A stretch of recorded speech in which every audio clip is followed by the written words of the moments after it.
Yes.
Hello, everybody. Welcome to Texas A&M San Antonio's Tuesday Takedown, a monthly event where we invite all sorts of people, namely people who love Super Smash Bros. Ultimate, and invite them to a massive tournament of sorts.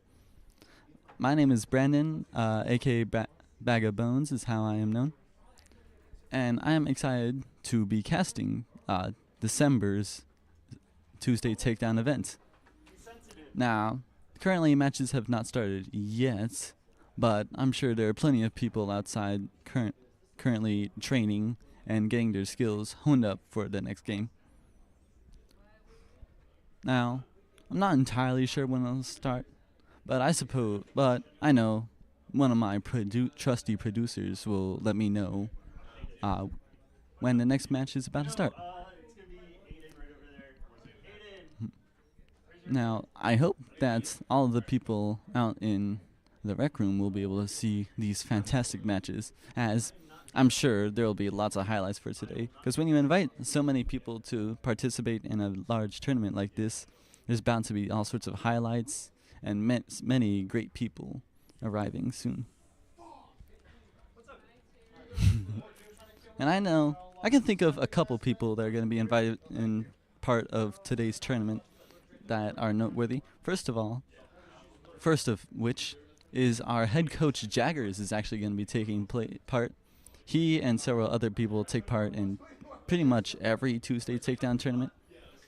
And someone else of note is, I think he goes by Musty. I'm looking forward to him, to practice with him a bit. We also have several members of our esports team are also going to be joining the Tuesday Takedown. Usually they do pretty well, but I suppose we'll see how it goes throughout today's tournament. Maybe someone completely new could reign supreme. Now, of course, there are most of the time, when should be the case this time, there are two brackets, a winner's bracket and a loser's bracket. Now, the person in the loser's bracket, if you lose the first time, then you shouldn't give up hope, because there's always a chance of redemption. But if you lose the second time, then you're welcome to stay and watch the games and maybe go outside and grab some hot cocoa. Now, I wish the microphone could pick this up, but currently Beetle is walking around dressed as a very festive, but this is the week before finals, and I'm sure that there might be less contestants than normal today due to the fact that this is the week before finals here at Texas A&M. So I'm sure plenty of people are currently at home studying their butts off, trying to make sure they actually pass. And I am one of them. I don't want to be here. I want to study for finals. Yippee! But Smash is fun. It's as simple as that. Smash Bros is fun to play. So I am now here to bear witness to these events and say the occasional funny line and talk about what's happening on screen. Currently on screen is me. Hello, me. Go, me.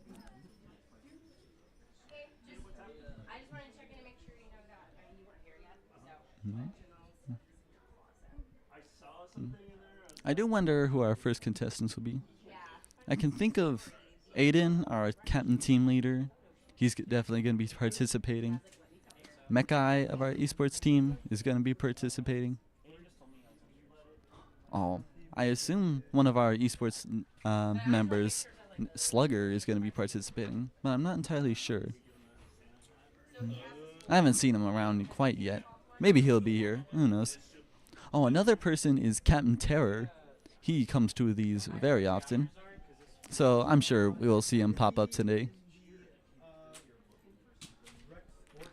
But I'm sure there'll also be several people who I don't recognize, and who might even be new faces to the campus. And we are always excited for those new faces. And something I can't wait for is comebacks. Now, we here at Texas A&M love a good comeback. Like, even if someone's 2 stocks down, they're a round behind, we love it whenever they come up from behind and win, and somehow pull off a reverse 3 stock and proceed to take the next round by storm. We love those. It's absolute cinema, some would say.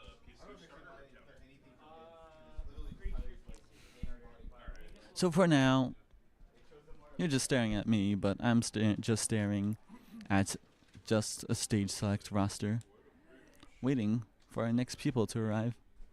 Now, I think there are a couple people who could be participating. I think their names are Ritzy and Canty, but I'm not sure. But maybe they'll be our first match of the day, or I suppose I should say first match of the night. Wish I could stay for the whole tournament, but alas, I want to stay trapped here. And hopefully I don't die of thirst first.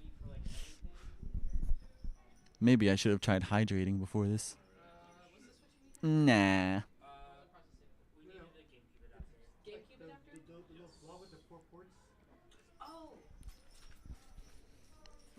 We're encountering a couple difficulties, but you know, that's alright. I'm sure matches have already started in the rec room right now.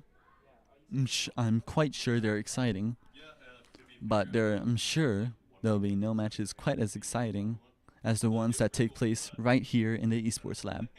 By the way, did I mention that we're live from the esports lab? I would show it off, but I'm afraid of moving this camera. It's kind of expensive.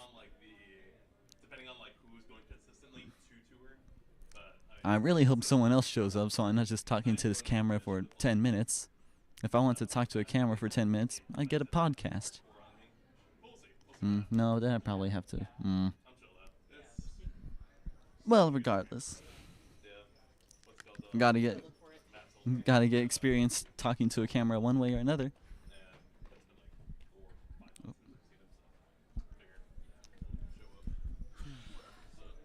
It is currently 7 p.m.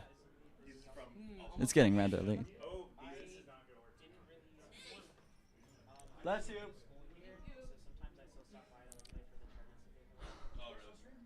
I don't know about you, but I'm pretty tired.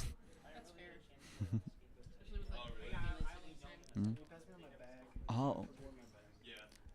And I only had half a cup of coffee today, so as a result, I'm a lot more tired than normal. But maybe it was for the best, because I was drinking my cup of coffee and I did not feel good. But the thing is, we got some special creamer and I really wanted to try it out, and now I gotta wait till 10 p.m. to try a cup of coffee. I think I had 3 cups of coffee in a span of 24 hours yesterday. Well, I mean, at least that's better than like 2 Red Bulls or something like that. I haven't really tried Red Bulls yet. I'm sure they're even more powerful than coffee. Specifically for esports players. Me personally, I use the sponsor of today's video, Gamer Subs. Not yet. Soon. Maybe soon. Hopefully soon. Maybe. We're not sponsored by but we fully support Red Bull. The official drink of our esports team. Well, currently it's the unofficial drink until they sponsor us. The unofficial drink of our esports team.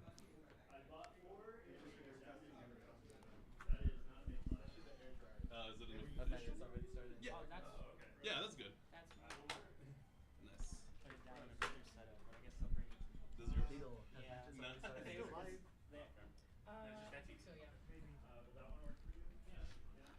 Matches are currently underway in the rec room, so now we're just waiting for our stream setup to finally be complete, and we'll get the first match of the day going.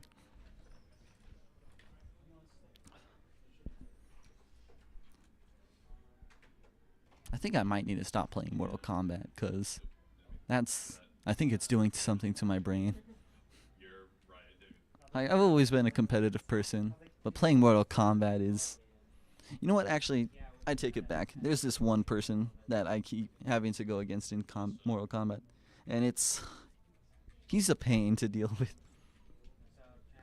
And I'm going to loop this back to a moral lesson. And playing video games with friends, people who are important to you, and friends that matter, R is the key part of, playing video games. Ding, ding, ding, ding. The more you know. But anyways, if you're playing a video game against someone who you do not like, then it'll either go well or go poorly, because you'll either start bonding with them, or it'll go poorly because, well, there's someone you don't like.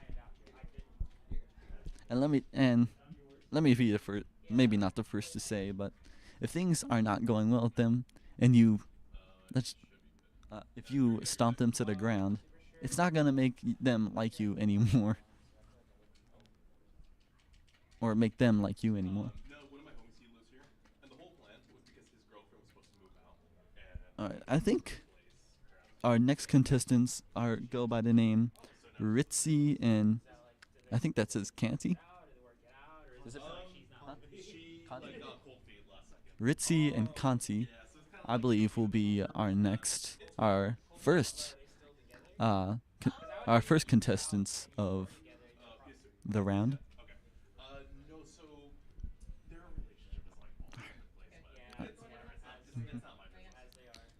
And now we can finally head to a beginning of the match. Anyways, character select screen, close enough. Okay. Gonna be on PS2. It appears it's gonna be starting our first round. It's gonna be Cloud versus Ness, and we are live on PS2. Mario for the PS2. Now we're live. Ness already off to a strong start. Did land a spike on Cloud, but Cloud is just taking a beating right now. Let me say. Oh, Cloud's trying to get back in. Ness keeps using their magic to their advantage. And Cloud does have limit. Oh, but I think he got hit out of it. Oh, and then Ness back air somehow doesn't take this. Okay, it does. Basically did. Ness back airs.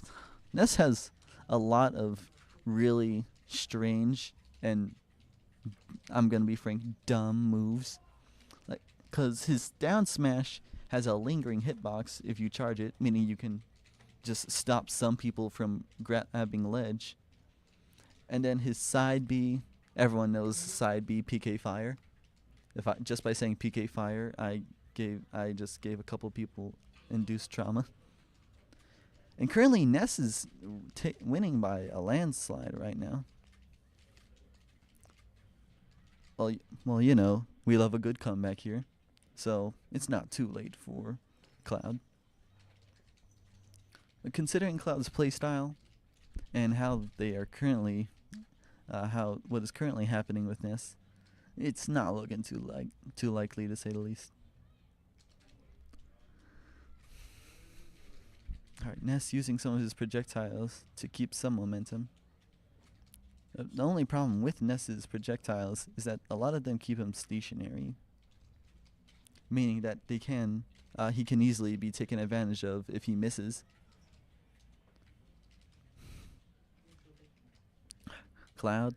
Ness somehow at 162, but uses down smash to shield poke and finally take Cloud stock. So now Ness will take match 1 of round 1. Now hang into our next match. Wonder, they're going back to PS2. Now I presume that they're gonna choose the same characters. Ness.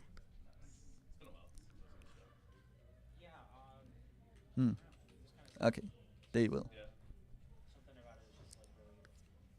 Alright, maybe this time will be different. Who knows? Mayhaps Ritzy was just undergoing a fluke.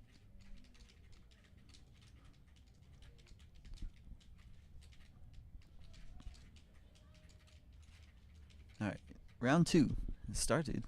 Alright, Cloud off to an early lead. Maybe. They're both struggling to find opportunities. None more so than Cloud. All Ness has to do to get in is say PK fire.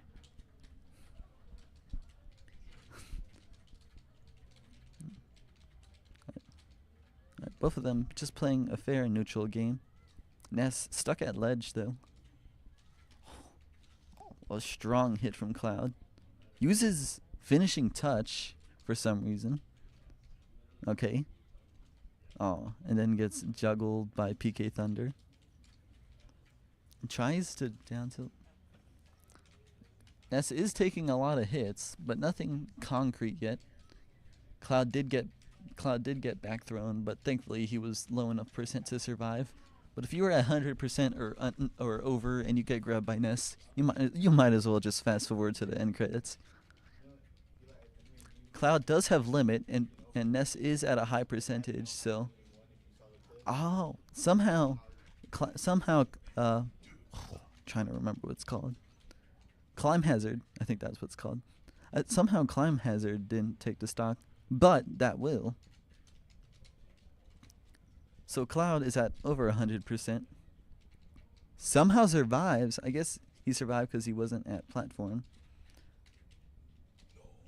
Oh, and then, like I said, if you were over 100%, like I said, if you were over 100% and you get grabbed by Ness, and just skip to the end credits. Okay. Cloud was doing well at first, but things are slowly, seemingly evening back out to Cloud. But of course, it's not too late for Cloud to make another push. Oh, he's just trying to charge that limit. Cloud using a lot of his moves are pretty strong, mostly because of that huge sword, Buster Sword that he's wielding. Jab, what? What? Okay, we've got to clip that. That was, wow. Jab block into PK Fire, down Psy Magnet, I think that was what it's called, back air. And he's trying to do it again with Psy Magnet and neutral air.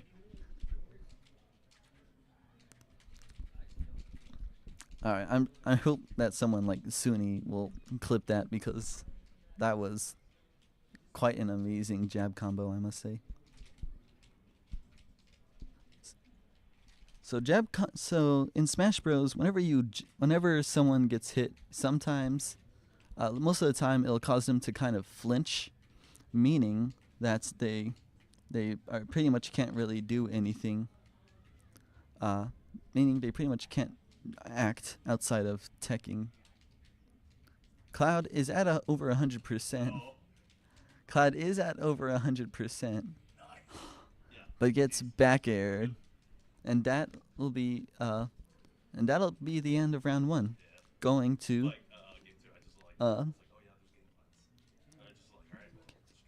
Canty.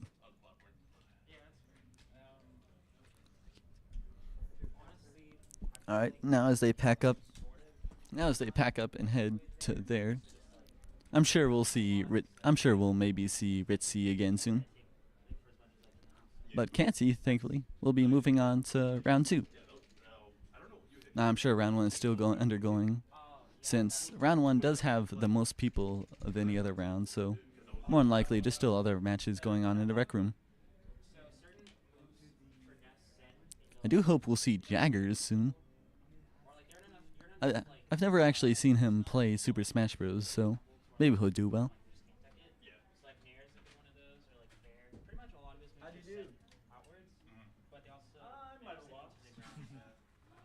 All right.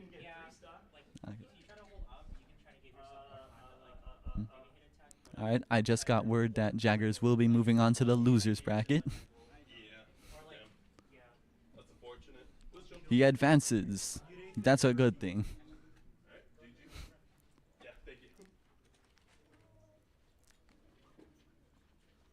I'm excited to see who our next contestants will be, who will step up to the stream lab, the esports lab. Man, this lighting makes my headphones seem really gray. It's green, so my poor headphones. But anyways, we've got two new people heading up. Hmm? It appears that our next contestants will be Mute Ace and McGirthy. Now I'm not entirely sure who McGirthy is, but I have heard of Mute Ace before. Not a lot, but I do know of them, and I think they're pretty good. Oh, I think they're the Peach main. I think Mute Ace is the Peach main, because I remember, I think it was last Tuesday Takedown. There were a couple Peaches. One of them was noticeably better than the other ones, to say the least. And I think Mute Ace was the better one. Of course, I'm sure he's not limited to Peach. But filling empty space.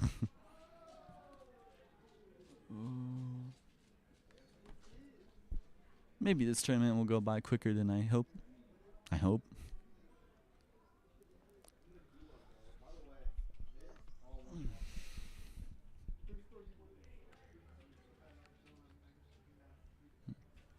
I do hope they come out with a new Super Smash Bros. Game soon.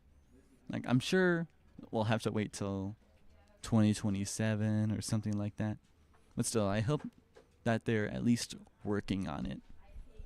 That it's currently in the planning phase, in production somewhere. Please, Sakurai, please.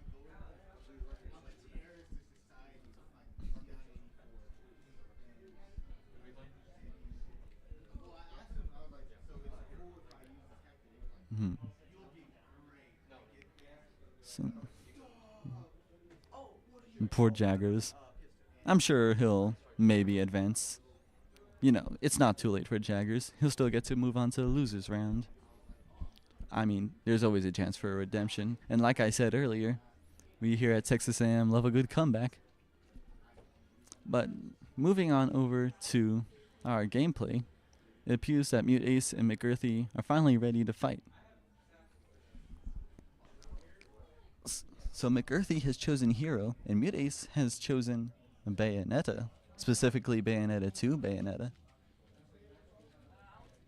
Interesting. No, I actually haven't seen Hero picked a lot in these. Well, honestly, I could say the same for Bayonetta. Alright, I'm excited to see a hero gamer. Because, this tournament needs a hero. A bit cheesy to say, but we take the low-hanging fruit.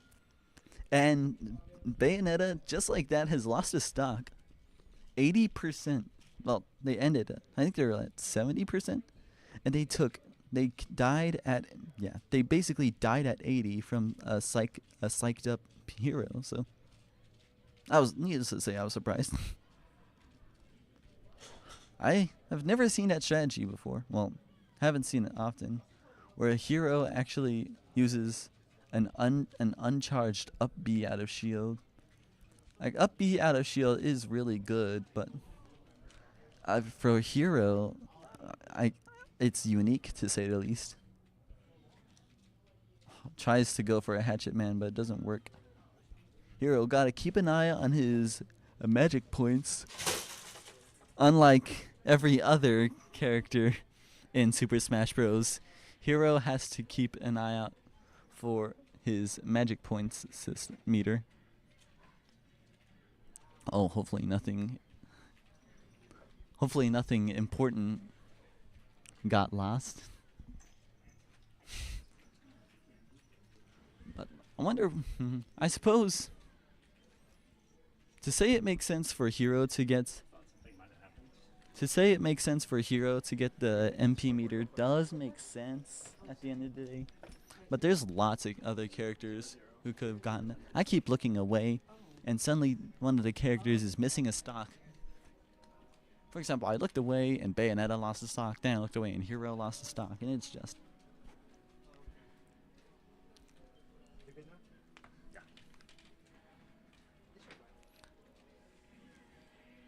Oh, and it appears a fully charged neutral B will take care of Bayonetta's last stock. So, match 1 will go to McCarthy. Yeah, sorry. I was trying to do too many things at the same time. They're going to be running it back. I didn't see what stage. Oh, but now Mute Ace is going to go with Palutena. Interesting. And now they're on small battlefield. Rayman trapped in the ice. We love to see it.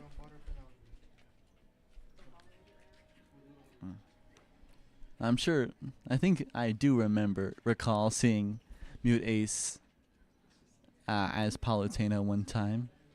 And needless to say, I am getting reminded of that just because within the first minute of the game, Hero has already lost a stock to constant up air. Palutena's juggle game is quite good because her aerials are just really good. Like, when I say really good, I mean really good. And so now Hero doesn't really have a lot of time to cast any spells. Things like that. And now I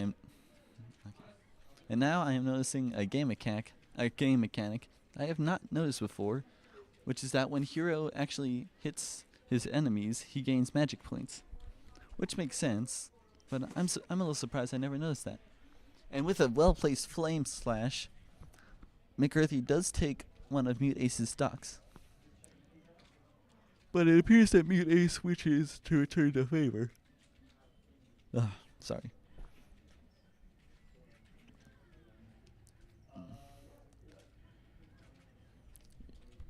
Hero using the side Bs to their advantage. It appears that they have chosen Dragon Ball Hero. That's what I call this one because of how obviously Akira Toriyama it is. Rest in peace, Akira Toriyama.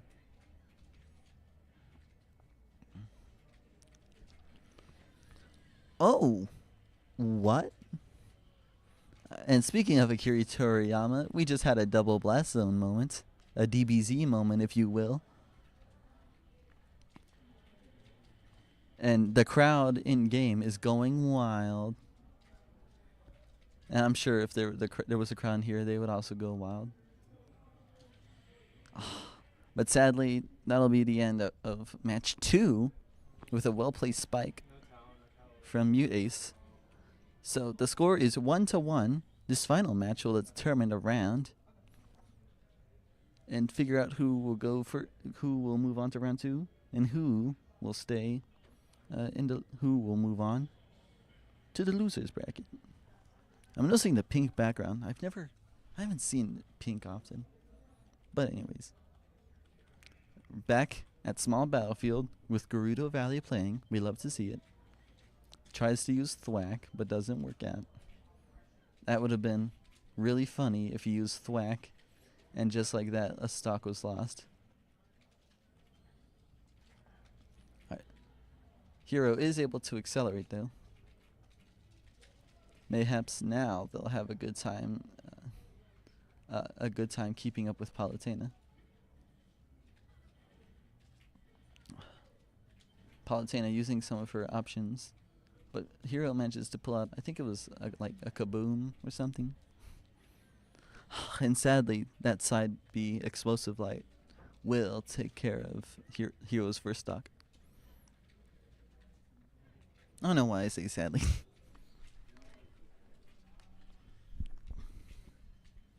And now Palutena shall use the power of really good aerials and aerial juggling to win.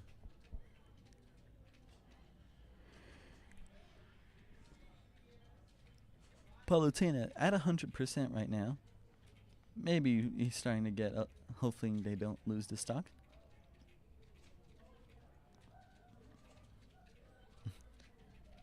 Things, even though it just looks like they're jumping around, things sound very intense here.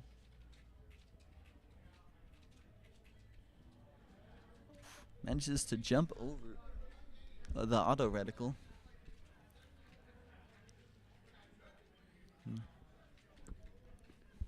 I wonder if hitting enemies is the only way to regain MP outside of the passive regeneration. Maybe it's a thought for another day. I wonder how Smash 6 is. I wonder how Smash 6's Battlefield and Final Destination will look. Maybe they'll be even prettier. That's not to say Smash Ultimate itself isn't pretty, because graphically, it's pretty good. So I'm gonna be very sad. I'm gonna be very sad whenever Smash 6 releases and I realize how dated Ultimate visuals are. But bless you. But now, Hero has been reduced to 1 stock.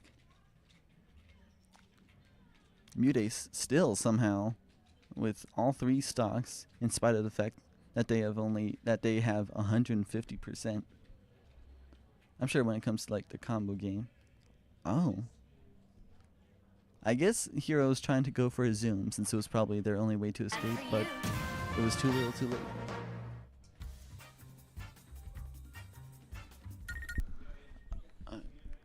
And so, Mutace will be taking round 1 and moving on to round 2.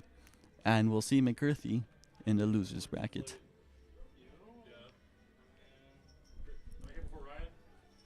And now, for our next contestants. I didn't catch a first name, but it appears that Phantom will be here.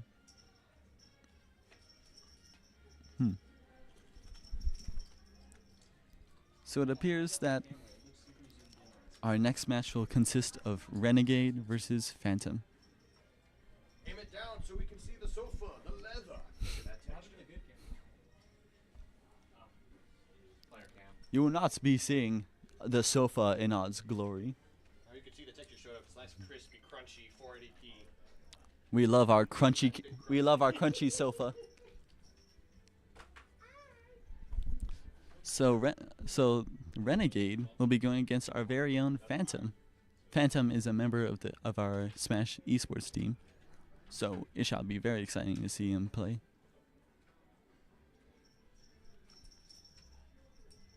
I think the quality isn't bad. It's good enough. And frankly, I live for good enough.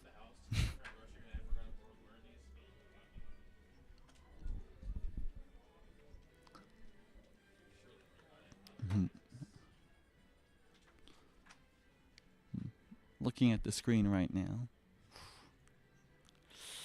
I don't know. Currently, everyone has to take a second to make a username before the matches even begin, of course. Very few. I don't really know anyone, actually, who plays with default controls. Except me. But that's because I'm weird. And beside the point.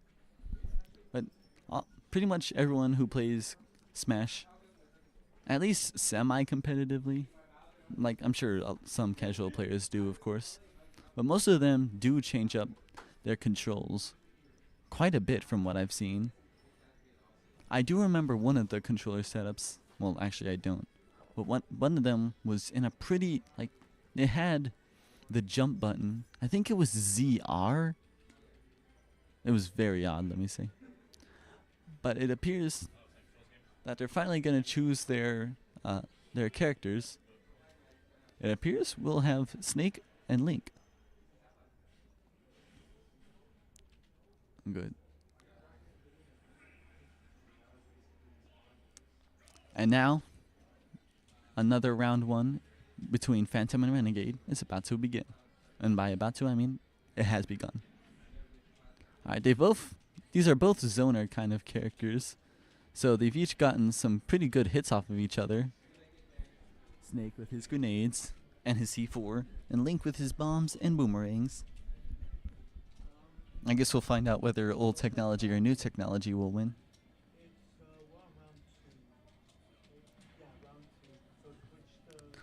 So it appears that this is Round 2. How quite interesting. It appears that both of these players have already won a match. So I'm sure that they would love to continue that high. That was oh, it's with a very decisive up kick, up tilt. Okay, and with a decisive forward air. Both characters are down now at 2 stocks. The game has basically begun, but with a handicap of 1 for each player.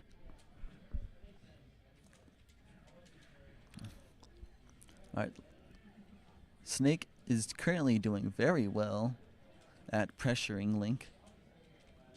Link is at 88%, but Snake has barely taken any damage currently. And there are so many explosions going on there, it can be a little hard to tell.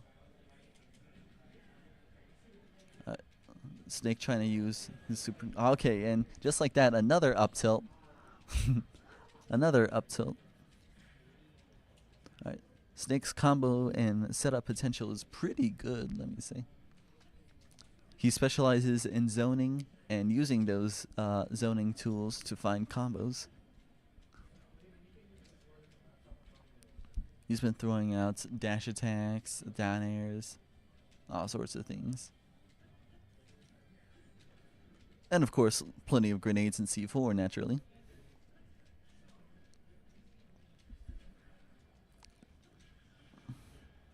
In fact, grenade is easily his best tool. And because of that, whenever Kirby goes against a Snake, when Kirby inhales and takes Snake's copy ability, it gets quite dangerous for Snake. As with most of Kirby's copy abilities, actually, because Kirby's kit was designed around Kirby. Oh, wow. Link tries to go for a bomb recovery, but sadly isn't able to up B to the ledge. So match 1 will go to Snake. Well, like I was saying, Kirby's kit is not designed around the copy abilities. It's designed around Inhale, but it's not designed around the copy abilities. And because of that, you can just make some really, I say, ugly setups using some of Kirby's copy abilities. Especially, just as besides Snake's Grenade, Shulk's Monado arts. Like, you can do some crazy things with those. But match 2 of round 2 will start. And Renegade, I don't know if Renegade, even though he won with Snake, he appears to be going with Pyra Mithra this time around. Maybe because, okay, I don't know why. I do have to wonder why he chose to do that. But anyways.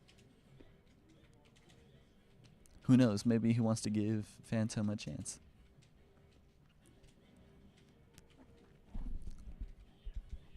Not that it matters, because he is now going to get juggled, and now that he's swapped to Pyra, taking a stock will be pretty easy. Well, hypothetically pretty easy. All you need to do to take a stock with Pyra is use down air like that. Most Pyra Mithra mains have a very simple game plan. Use Mithra to juggle and combo their opponents till they get to them to about 80 to 100% depending on what character it is. And then they swap to Pyra and basically use down air. And just like that, just like that, you've won the game. The only problem with Pyra and Mithra is that the recoveries are pretty poor. Because they have plenty of kill potential and plenty of combo potential, but when it comes to actual recovering, their vertical recovery is kind of poor, doesn't go too far up. And their horizontal recovery, if you're Pyra, then you have basically none, and if you're Mithra, you have either a predictable option or a bad option. So in other words, a predictable option. And poor Link is currently at a stock, still at has already been reduced to a single stock. Pirate Mithra has only lost one stock so far. One does have to wonder how Phantom will recover from this. And now that he swapped to and now that I'm not entirely sure. Seems like Link accidentally fast followed, maybe not accidentally. But Renegade will wins round 2, 2-0. And it appears that with that round 2 has already begun for today's tournament.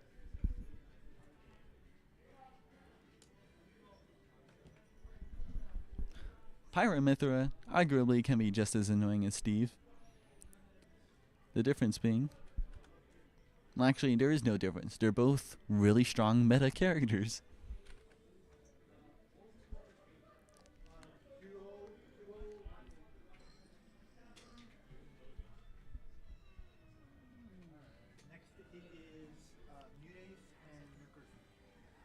This is a reminder to get your stretches in.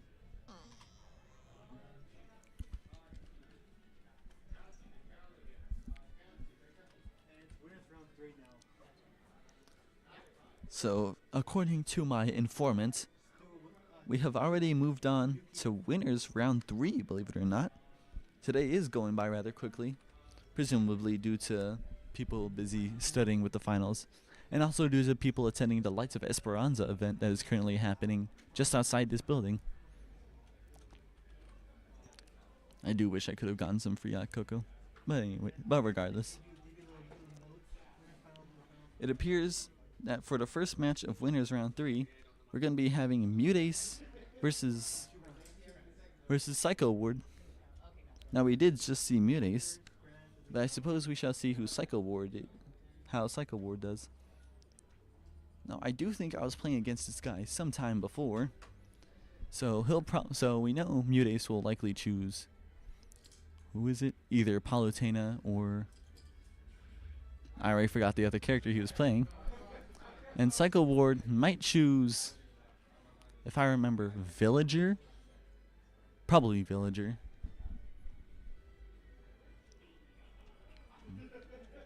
But now, we have now begun the round.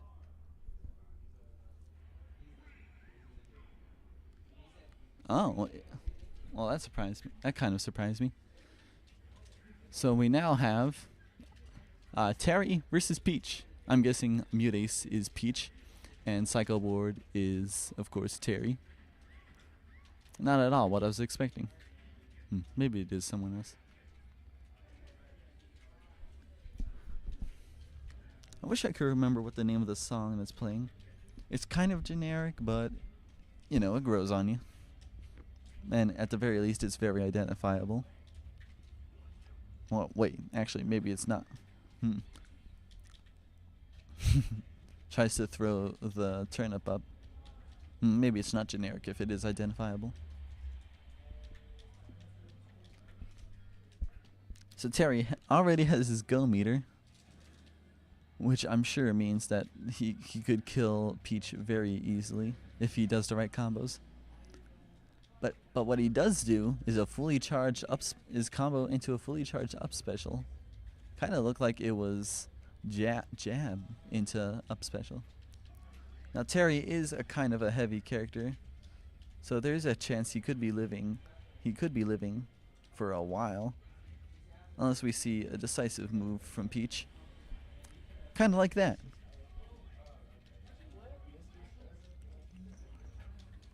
So now Terry has to regain his go meter. Misses the grab. Peach gets move after move.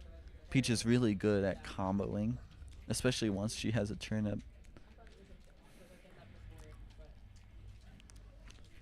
If they removed the float mechanic from Peach, that'd probably doom Peach, because it's not only iconic, it's also really strong.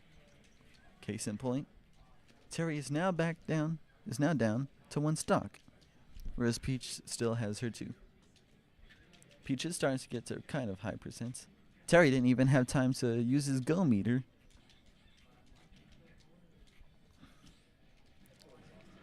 Up. Terry combos into up special again. Was maybe hoping that would kill, but sadly it did not. And tries to power dunk. Does shield poke Peach, however. So now Terry's go meter is active, but he's at a high percent, and Peach does have an extra. Is aware of the fact that she has an extra stock that she can use. Terry constantly being sent across the stage. I'm sure Peach is aware of. I'm sure Peach is aware of the fact that tries to go for the bolster wolf. Still alive. Manages to recover. But whatever that is, that will probably. That ends match 1.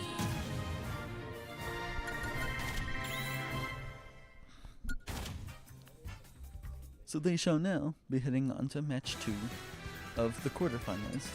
Oh, this is the quarterfinals. Oh, I see. I guess today will go by rather fast. So now, it's going to be Peach. It appears that board has changed to Ryu. Ryu is in the similar category as Terry. I believe they're called Shotos because they originate from a fighting game. Anyways, Ryu's already getting combo. Manages to recover though. But he's already taking 80%. He's already taken 100%. And manages to recover. I didn't realize Ryu's recovery goes that well. But that doesn't matter because he's already lost his stock. It doesn't matter when Peach has a turn up.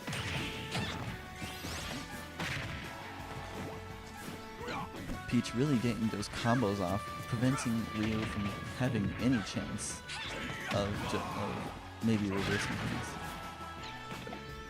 I wish I remember. Tries to recover, loses second stock. Ryu down to 1 stock. Mutace still with their 3 at a comfortable 30%. Let's use up B. Oh. And for the end of winners quarterfinals, an SD will end it. Mutace will be moving on to the semifinals.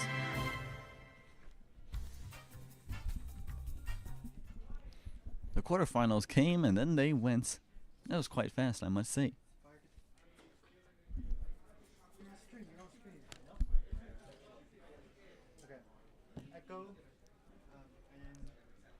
I do wonder what made him decide to switch to Ryu. Maybe it was the loss. But he was doing decently well with Terry. But my bad. But sadly, when going against Peach, he just had no time. He just had no chance to get in, to use one of his projectiles, land and moves, and get anything really going. And so Peach was able to just cleanly 3-stock him and deal lots of damage.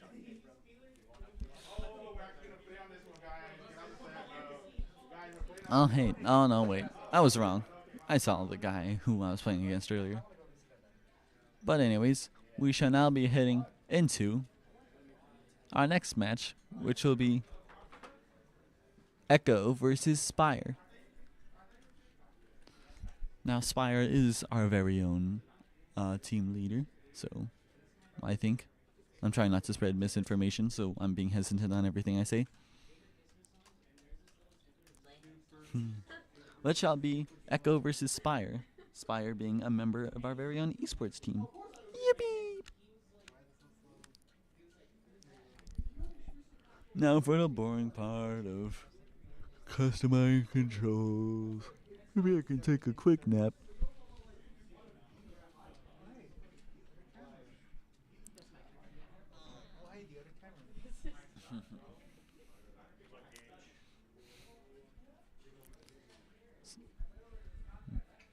So, so now we're heading into.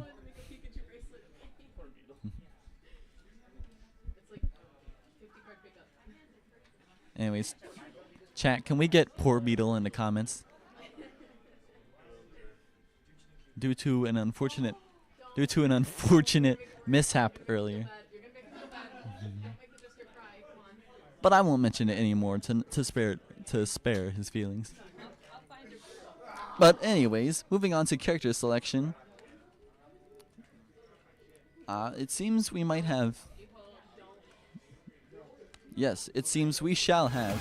Moving on to our next quarterfinals, Echo versus Spire. We have Pyra Mithra versus Dark Pit. I've normally seen Spire play Ice Climbers or normal Pit, so it's a decent surprise to see him playing Dark Pit. Anyways, Echo already dealing. Actually, there's always a chance of messing people up, so I'm gonna stop that. Pyra Mithra already dealing lots of damage, comboing for Dark Pit. But of course, Dark Pit trying to get in their own combos now.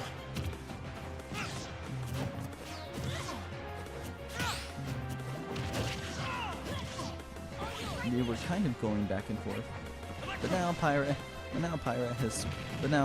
Mithra has swapped to Pyra, and there goes any chance.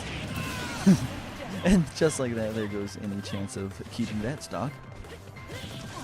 Normally, side B has armor, but I guess he just wasn't able to activate it. Or poor Spire, or poor Dark Pit. Alright. Mithra already dealing out the damage. Just immediately swapping to Pyra, maybe hoping they can get a fair bit of damage in. Pyra does a lot of damage. There's a lot of knockback.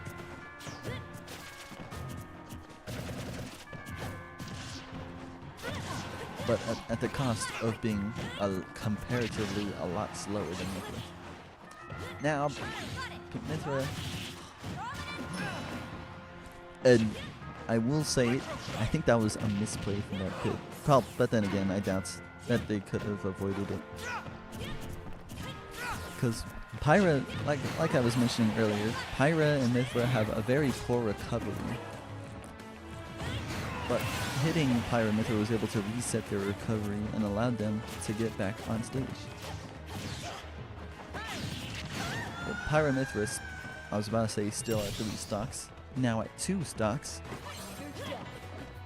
Dark Pit, I'm sure Dark Pit's praying that he'll find a way to take the game back. But currently, he's not looking terribly well. But you know, it's not impossible.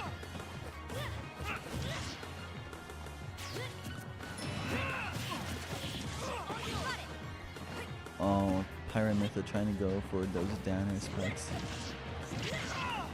Which I would normally be frustrated at, and I am. It's just that Pyra's hitbox is the size of a car. I'd say it actually rivals Bulbasaur's down air for its hitbox size. But you know, what can you do?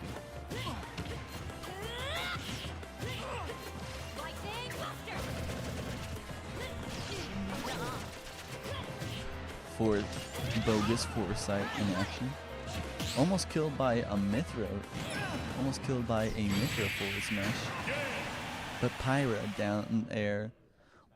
But Pyra down air will take match 1.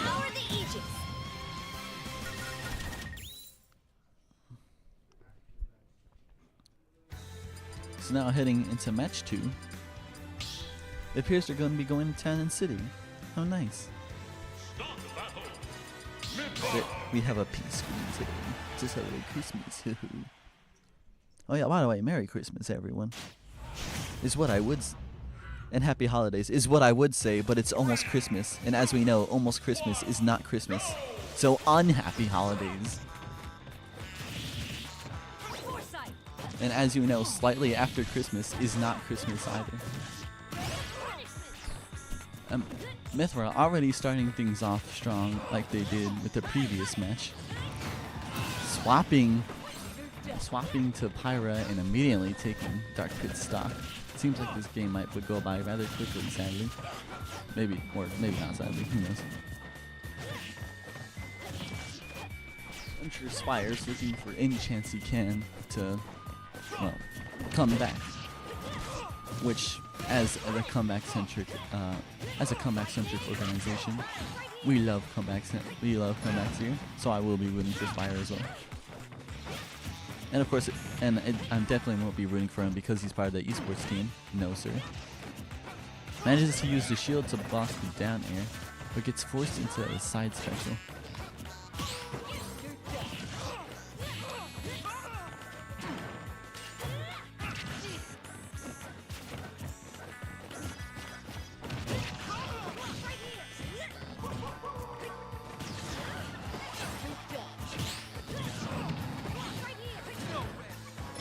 I'm sorry, I'm not sure how to commentate this. I think that was just forward tilts, and forward tilt manages to take a stock. Now, sadly, it's not too late for Spire. The things, needless to say, just aren't going well for him. Maybe this is a bad day. Maybe Echo's just really good. Probably both. Almost gets comboed by Mithra. He's getting comboed. And that'll be it. And that'll be it for the second match, the winners quarterfinals.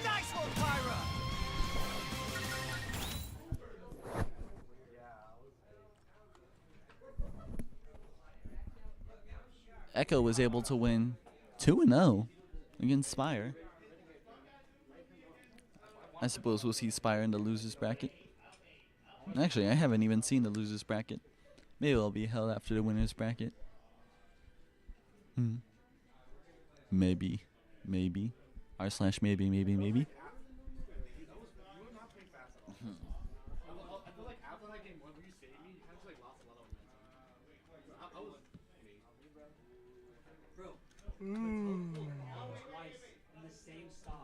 Can we get Z's in chat?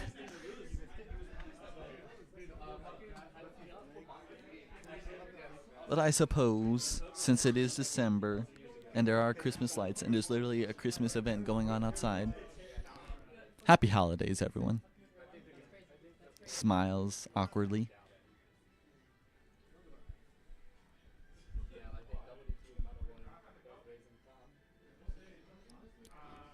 I do wonder if our next match will maybe take place in the semifinals, or if it'll take place in our losers bracket.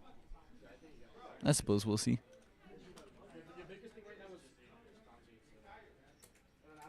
Although if I had to take a guess, I think we're finally going to start the losers bracket, which means we still got a lot of games to get through. I wish I was studying.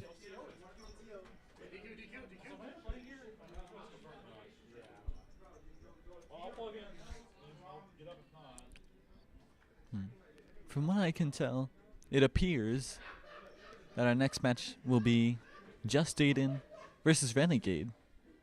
Renegade we did see earlier. I believe he was defeated by Mute Ace, sad to say. Maybe he wasn't. Maybe I'm misremembering. But we haven't seen Just Aiden yet.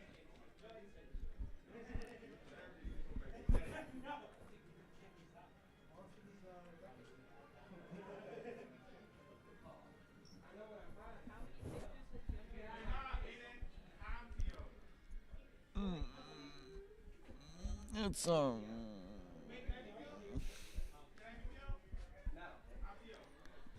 So, like, guys, are y'all gonna, watch the Game Awards this year?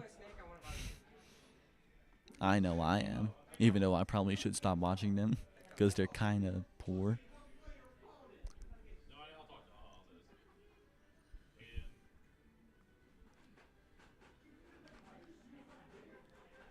I am a little sad that that games like Pokemon Legends ZA or Kirby Air Riders didn't have any time to. Sadly, didn't have any time to shine, since they were released too late to be considered. And the worst part is they were also released too early to be considered for the next year's Game Awards 2026, which is a tad frustrating.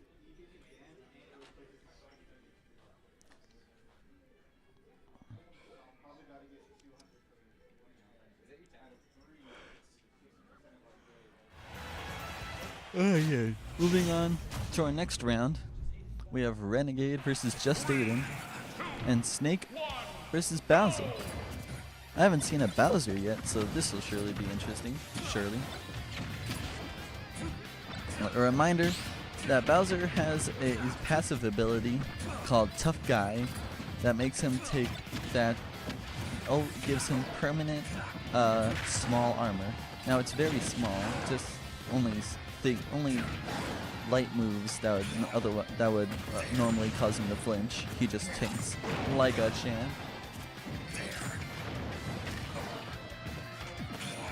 I believe it's damage-based armor because knockback-based armor is weird.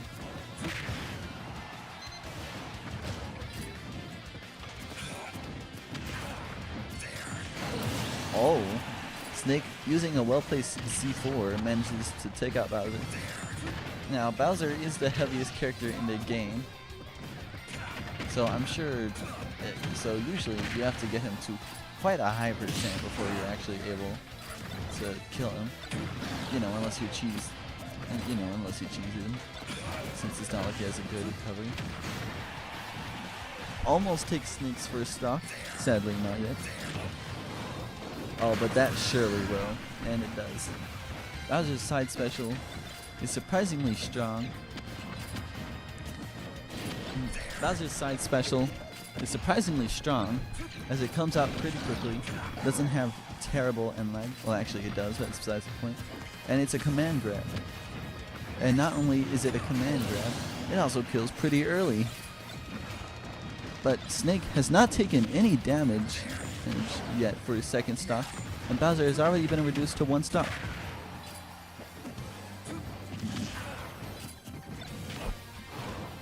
Alright, manages to land a grab, but the grenade kind of cancels the grab. That's one of the things that makes grenade just so hard to deal with. Oh, gets grabs. Ah. I kind of thought Snake put C4 on Bowser, so I was kind of hoping he would do the combo where he up tilts into exploding a C4. He did, but just a little too far apart. So match 1 will go to Renegade.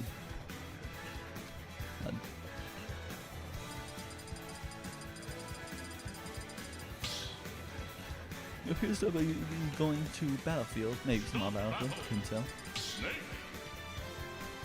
And I'm sure they're going to be running it back, but this time on Battlefield. Maybe it's because Bowser doesn't have a skin, who knows? Or rather, it doesn't have it all equipped, who knows? Maybe Bowser will find better luck with, now that there's actually this is mostly the same as PS2.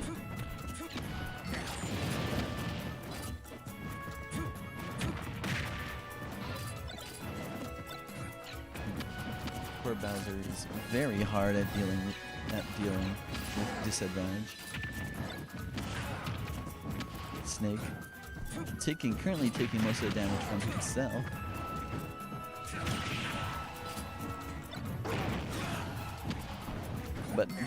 But because of how heavyweight Bowser is, Snake has only taken a few hits from Bowser, and he's already at 116. And surprisingly, that doesn't actually kill.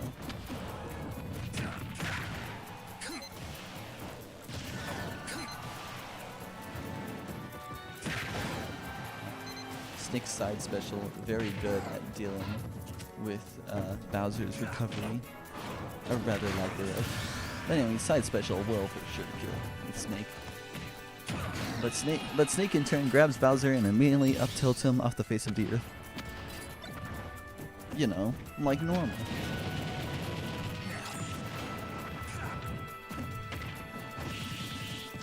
Bowser does land the crab.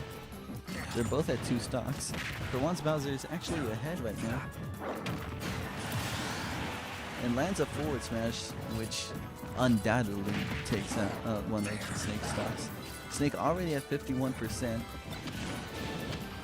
Things might actually turn out well for Just Aiden.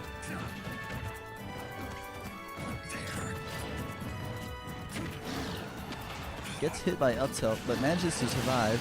But up smash will take out Bowser, sadly enough.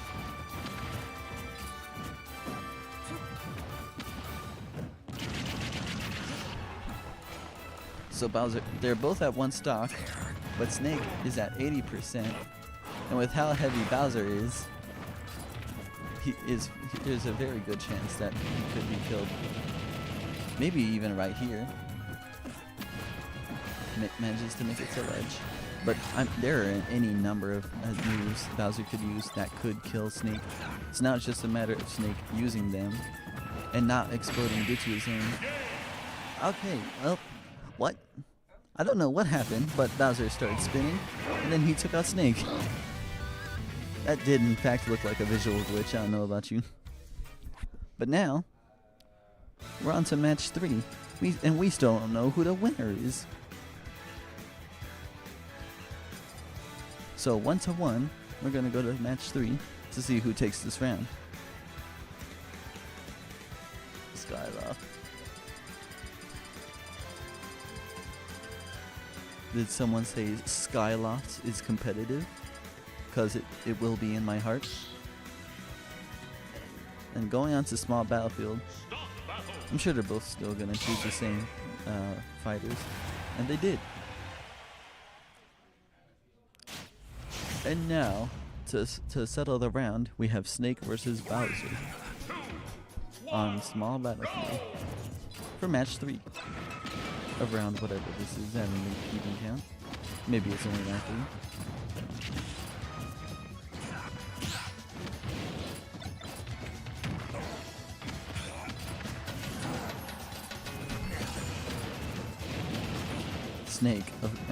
Snake hurling countless projectiles and grenades and C4 and all sorts of explosives at Bowser as per normal. We have yet to see Bowser's tough guy armor really come into effect, but he does take a powerful up smash hit. Uses Bowser Bomb to recover, interestingly enough. Snake already taking a bunch of damage. The Snake does take care of Bowser's first stock.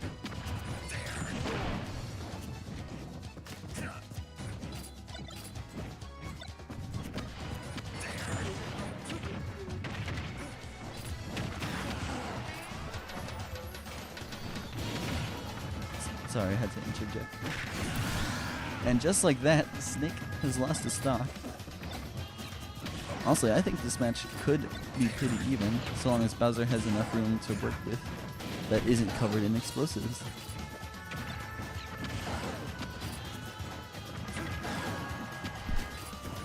But Bowser's already taking lots of damage while Snake hasn't, so who knows how this will go. Maybe things are perfectly set up for Renegade to take the win. Who knows?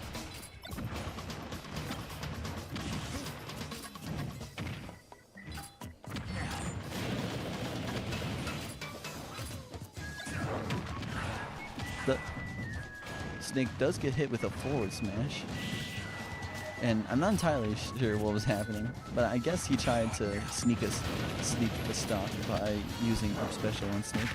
Oh, manages to roll out of the forward smash. That surely would have ended poorly for Bowser. But speaking of ending poorly for Bowser, he slightly walks away. Things not going too well. He doesn't have a lot of room to work with, and he's at 92%. He's starting to get to up tilt kill percentage.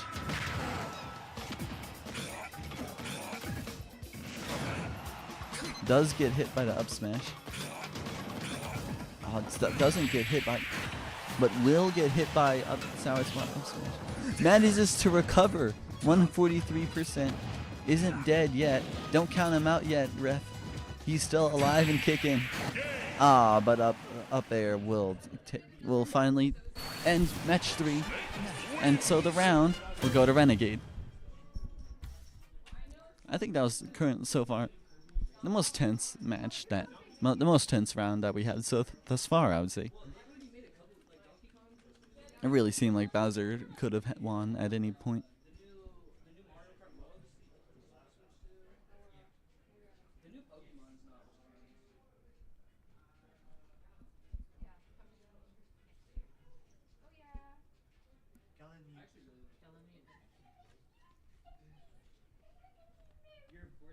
I hear people discussing the Switch too.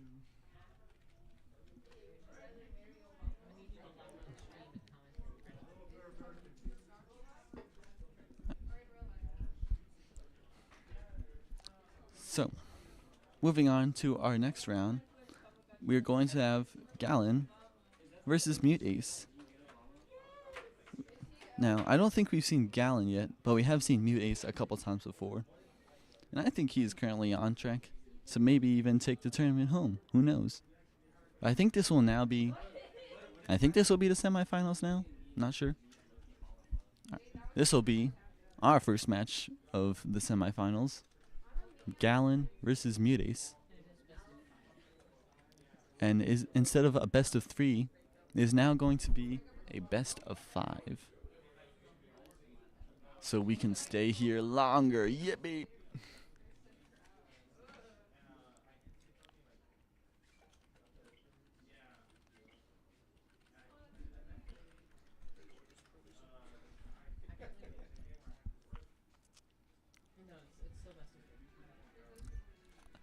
Never mind, it's still a best of 3.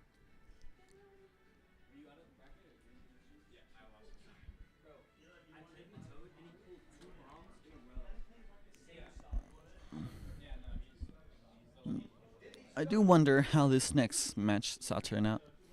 We're finally moving on to the final rounds of the tournament. And I'm sure we still haven't gone through the losers bracket. So even though we're moving on to the final rounds of the winners bracket, we still got a fair bit of losers bracket to get through. We still got so much losers bracket to get through.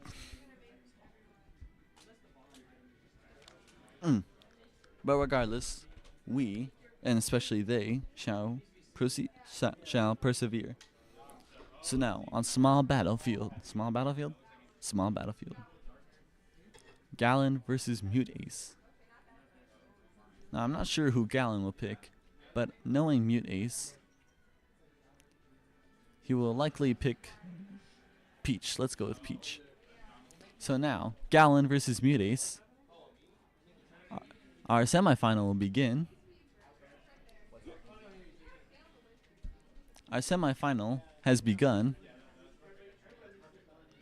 We have Pikachu versus Peach. Peach is Mute Ace and Pikachu is Gallon. Some exciting gameplay for sure.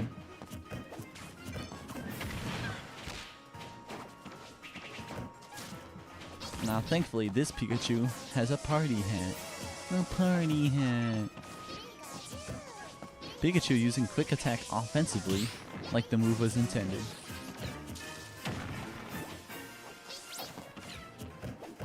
Now, Pikachu and Peach are both characters that get up in your face and combo you to oblivion.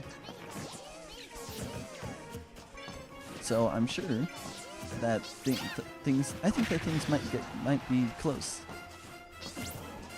I mean, I'm sure they will be close because this is the semifinals. We have honed down our crop of contestants to only the best of the best now.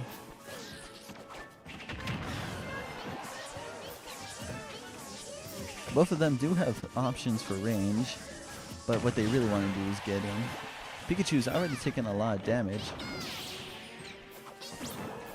Thankfully, Pikachu is not Pichu and can actually take a couple of hits, but cannot take a dash attack at 150%. He manages to grab the turnip. Gets a back thrown. Peach trying to stall. Both of them trying to find opportunities to combo each other into oblivion. I'm sure Pikachu's looking for a very strong decisive move. Oh, and that will be it for Pikachu. Or at least that'll be their decisive move. Kind of reminds me of a Yu-Gi-Oh! Whatever. But now for my decisive moves. Oh crud, I just remembered that. So now they're both at 2 stocks. Mute Ace is slightly ahead. So far, Mute Ace has been slightly ahead of Gallon. I'm sure Gallon is also looking for an opportunity to get in.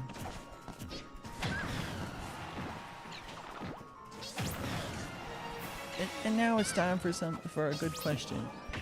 Why in the heck does Quick Attack involve electricity?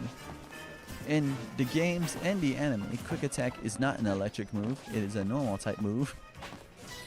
But for some reason in Smash, they made it deal electric damage, and they made it damage Pikachu when Pikachu uses it, because when Pichu uses, oh poor Pikachu, when Pichu uses an electric move, it deals damage to them. But why? Like seriously, it's not an electric move, yet apparently Sakurai was just like, well you see, I hate Pichu. Which to be fair, Pichu was invented as a joke character, but still.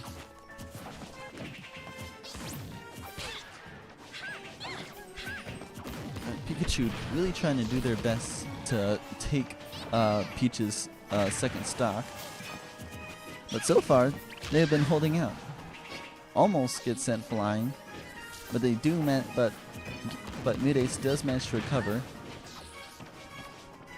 Pikachu trying to combo off the throws at 70%, kind of dangerous, and dash attack will take care of the second stock. So now it's time to see if Gallon has what it takes to take Peach from 0 to death. Kind of unlikely, but we love a comeback here. Almost goes for the up tilt Nair combo.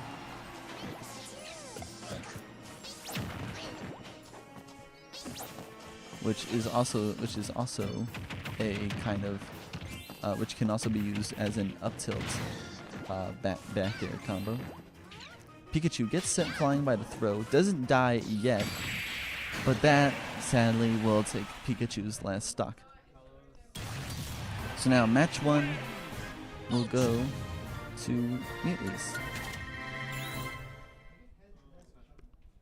Moving on to match 2.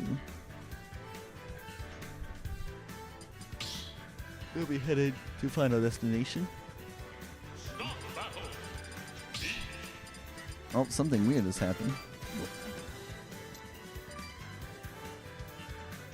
Well, something weird is happening right now. There seems to be a third person wanting to join.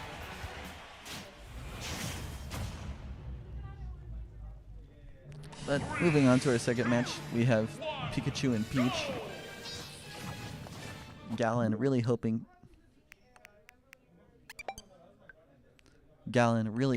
that he can take home.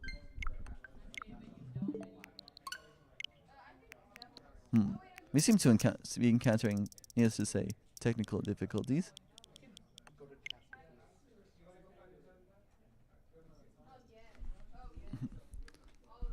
But things will be resolved pretty soon. Now I'm sure Gallon currently is really hoping he can clutch up. And we here, like I keep saying, we here love a good comeback. So now we're going to resume the match where we left off.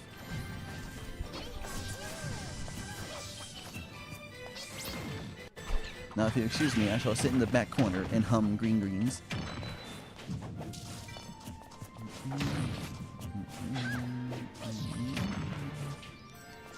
Mute Ace off to a powerful start so far. Once again, starting things off by juggling the Pikachu, which is what Peach does best, combos.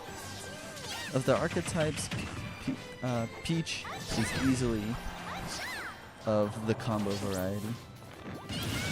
And sadly, Pikachu's Galen's first stock is gone. Mute Ace only at 50% currently. Gets hit on ledge. Mute Ace's up airs, Peach's up airs seems to be pretty good at dealing with quick attack.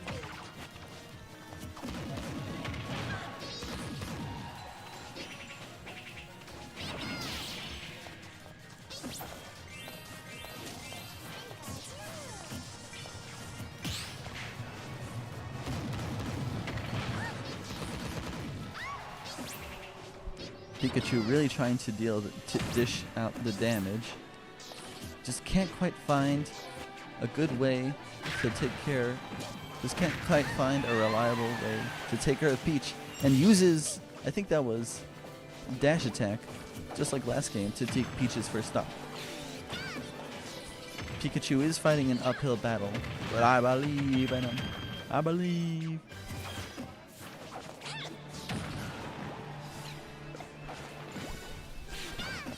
It's dinked with a turnip. Outside of floating, Peach doesn't really have a lot of offstage presence outside of the turnips. I do wonder if we'll maybe see Peach pull a Mr. Saturn or a Bob-omb from the turnip, or maybe we'll even see her pull Stitch Face.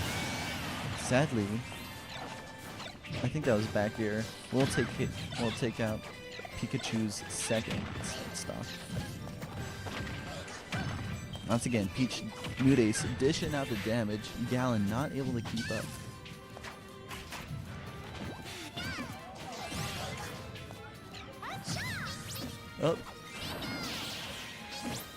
Oh, Mute Ace tries to go for the offstage kill, but sadly, well, I suppose I should stop saying that. But Galen is able to recover while Mute Ace is not. So now both fighters are down to one stock. Galen has been doing pretty good, so all's not lost. Not yet, anyways. Like I said, up air has been really good at dealing with quick attack. So now Galen at 130%. At 150%,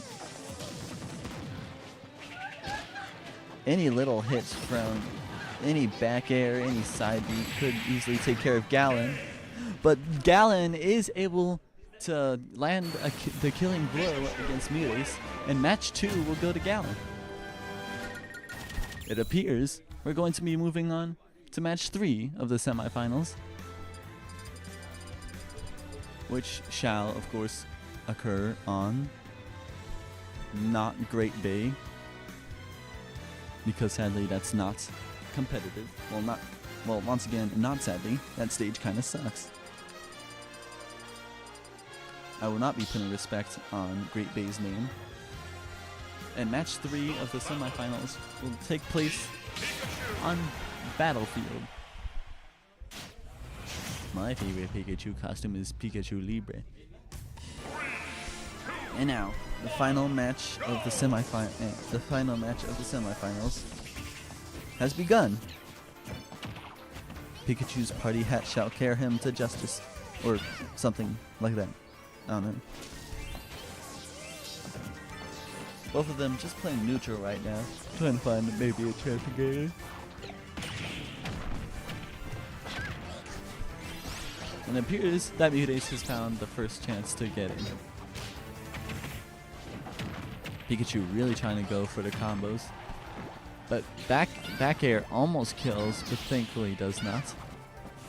Opts to recover, to go across the entire stage and recover there.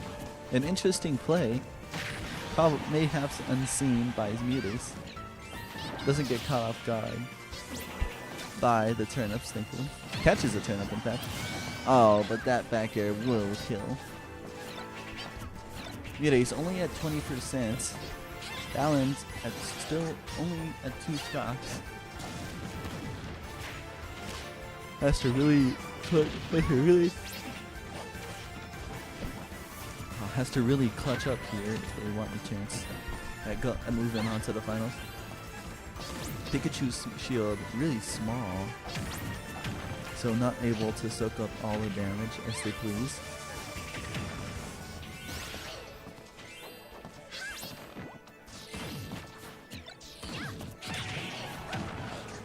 If there was ever a character with good aerials, it was Peach.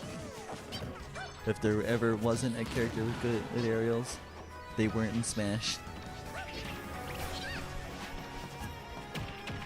Mute-Ace at 80%, but Galen already at 120.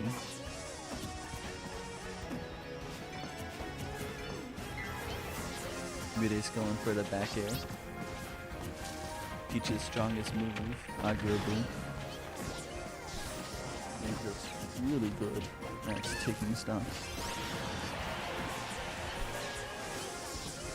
Galen at 150%. Somehow still alive and kicking, really trying to take that stock. Oh, but that will take Galen's second stock. And now, Mute-Ace still at 3 stocks, whereas Galen only has the 1 left.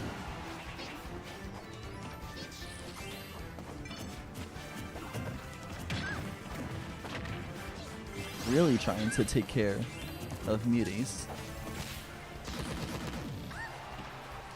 Forward air doesn't kill yet.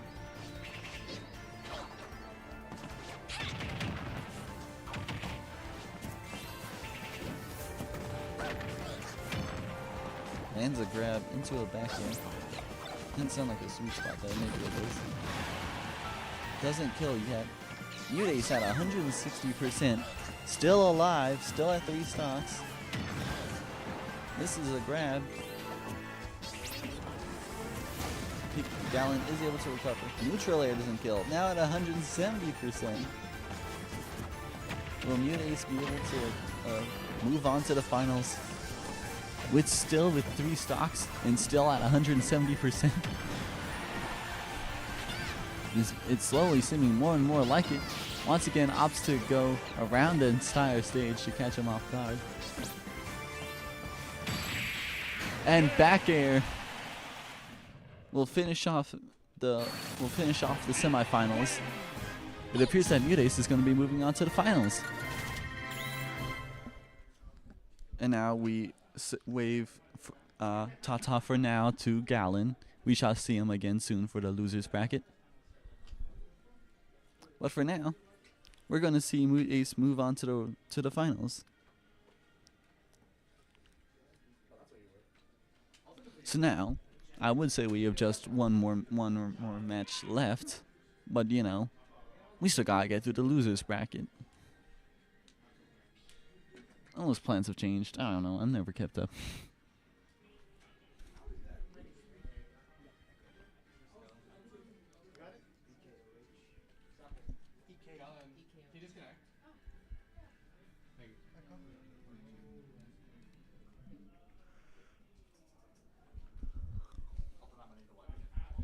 Once again, having to deal with some more technical issues.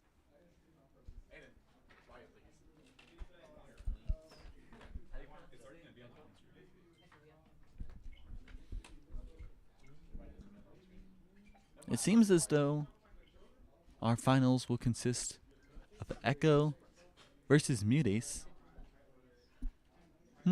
We now have our 2 final contestants of the winners bracket. Mute-Ace and Echo.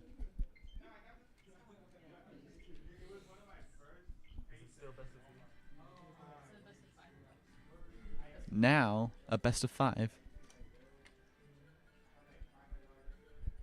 It shall now be a best of 5. Whoever is the first to win 3 matches.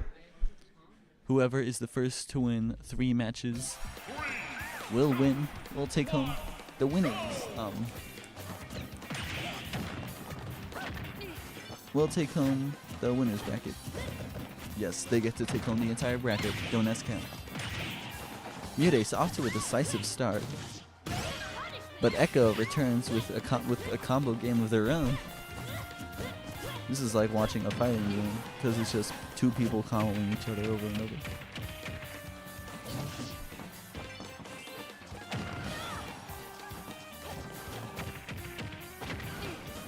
Mutace, however, is clearly in the lead, as they so far have managed to get Echo up to 140%.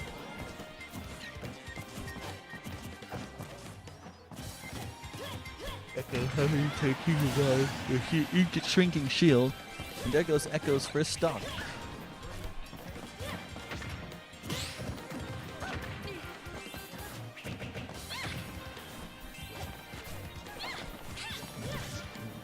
Echo trying to get Mutace to kill percentage. And now it has come time for Pyra to make their move. And to now do what Pyra does best, which is retaliating a sword swipe with vehicular manslaughter is what I would say.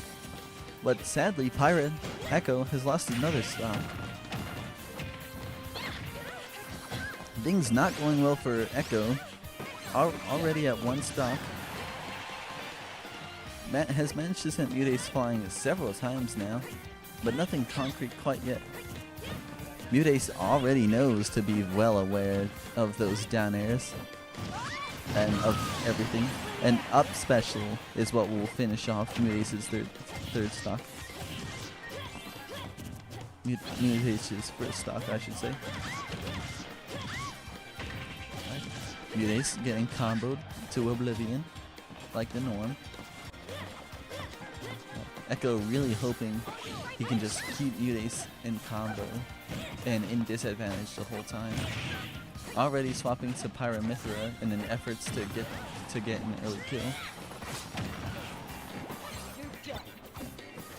Manages to catch the turnip. It's always a little funny when that happens. But Pyra's at 130% currently. Trying to constantly swap from Pyra and Mithra for specific actions. Manages to take Mutace's second stock. Maybe there is in fact hope of a comeback. Echo could very easily turn this game around, but is currently at 160%. All in forward smash will send Echo flying. Match 1 will go to Mutace. But let me tell you, you can already tell the skill of these two players. Both Mutace and Echo locked in concentration. Deep in thoughts or something.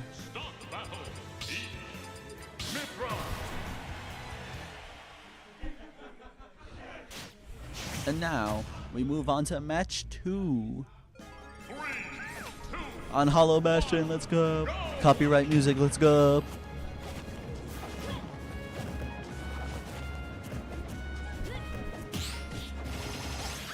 Once again, trying to start things off on a good note.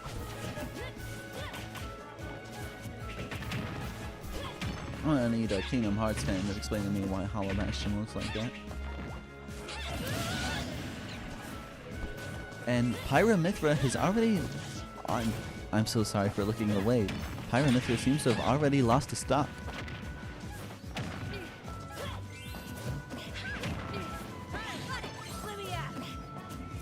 Strategically swapping from Pyra to Mithra in order to recover.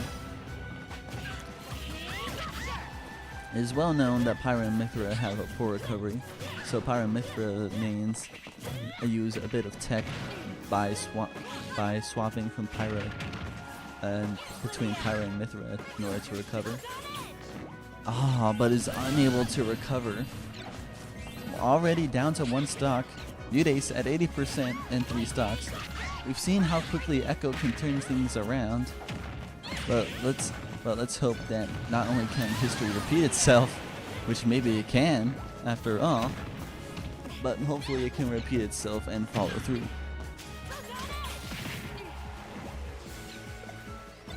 Getting donked by the turnips. Barely manages to recover. Peach is doing a good job of bullying Pyra.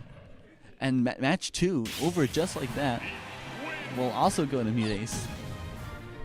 Score currently 2-0. This is a best of 5. Mute Ace just needs one more game to be the winner of the finals bracket. Or to be the winner of the winners bracket.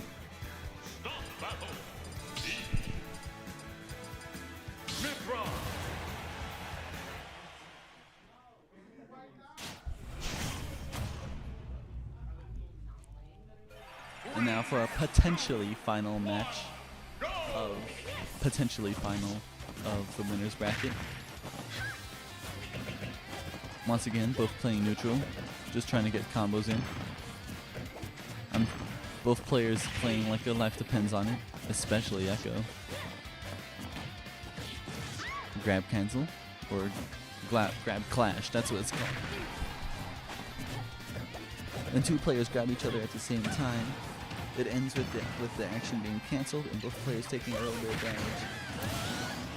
And Peach very easily could have just let Mithra SD, well, maybe not SD. Well, yeah, actually SD. But decides to go for the forward here. Oh, man, it barely manages to grab the ledge. Mithra already down, Echo already down to 3%.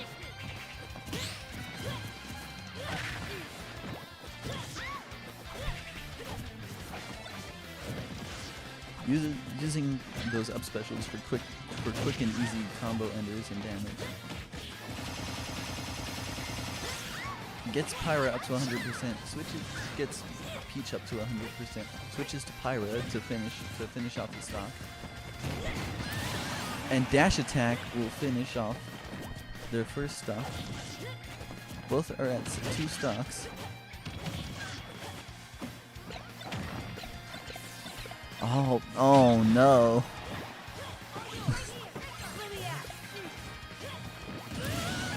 Poor Pyra Mithra fell victim to the turnip combo. I was wondering when we were going to see that. Just using the power of float canceling and turnip throwing to just carry their opponent to the ledge. Photon Edge, a very wide and encompassing move, but very vulnerable, surprisingly so. As it has a lot of end lag, a fair bit of startup, and a very obvious weak spot. And coupled with the fact that it doesn't go too far. Already switching to Pyra, even though Peach is only at 69%. Back to Mithra to continue to rack up a little more damage. The main reason to switch from Mithra to Pyra instead of just taking a quick stock is because Mithra really does just rely on combos, whereas Pyra is all about big, powerful blows. Oh, somehow that up special those miss. Pyra at 90% right now. Mute Ace at 130, and still with 2 stocks. Echo is hoping for a miracle right now.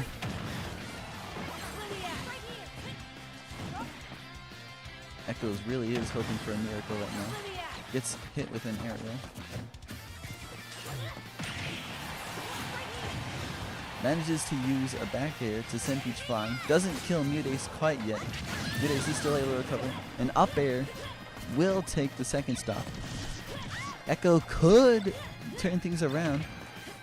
Hit Mute Ace with their own turn up twice, in fact. But is at 144%. Already switches to Pyra. Oh, misses the grab. Getting plenty of hits off. Tries Flame Nova. Hits him with the turn up. This is getting mighty close. Peach using Pyra Mithra's one weakness against him, which is poor offstage. And that'll be it for the winner's bracket. Mute Ace wins takes another match and wins 3-0. Well, that appears to be the end of the winners bracket. I'm sure next we'll move on to the losers bracket, assuming that isn't already happening. I don't know about you, magical omnipotent beetle, but I think we need to take a quick break. Maybe so I can hydrate a little. We'll be right back. And Lucida still having that ult will progress them, but Juju with a nasty 3-piece and almost extremely squishy that glass cannon character that they need. And as I say that, the ult does get popped, which will push the members back from the side of Indiana, getting 2 members down, a potential 3rd and 4th and 5th, and now they're all gonna get sent back to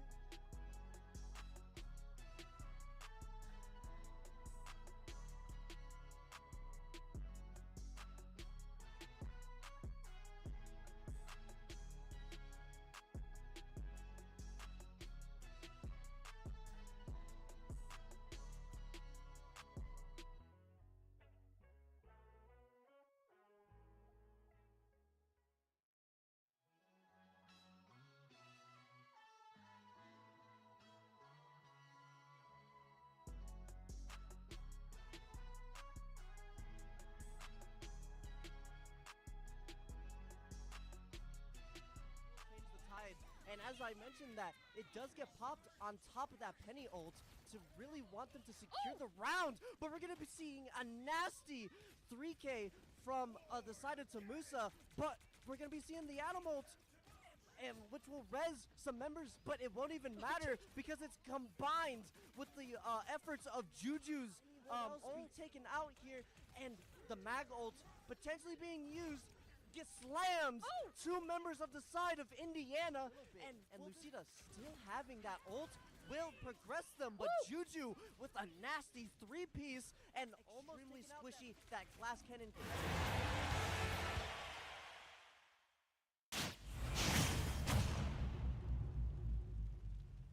3, 2, 1, go!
And while I was gone, it appears that Spire took a match off of Aiden. And we are already on losers round 5. Wow. I have drank more water in the past 10 minutes than I have in the past 7 days.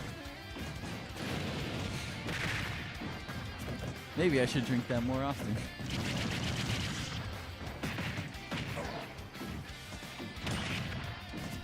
We have an exciting matchup. Aiden really trying his best to keep on as Bowser. Bowser's high survivability means that he can take a lot of the punishment that Ice Climbers can deal. And knowing how Spire plays on Ice Climbers, he's gonna have to deal with a lot of punishment. Trying to ledge trump Bowser. That Bowser bomb last game was certainly a choice. And Ice Climbers down to will take Bowser's first stop. But Ice Climbers are already at 100%, which to Bowser is kill percentage. Especially if your name is Nana. Oh, poor Nana, taking all the fire. And that will be the end for Popo.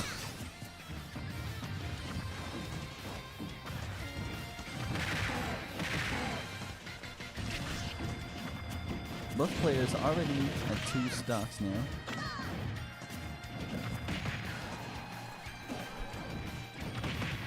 Might be a little tough for Bowser now, but knowing Bowser, he can get them to 116% pretty fast.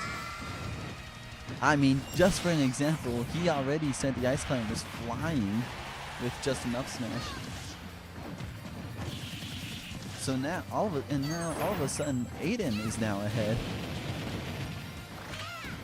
and now Spire is the one fighting an uphill battle. Is what I would say, but he does still technically have match up. He's still technically a match ahead.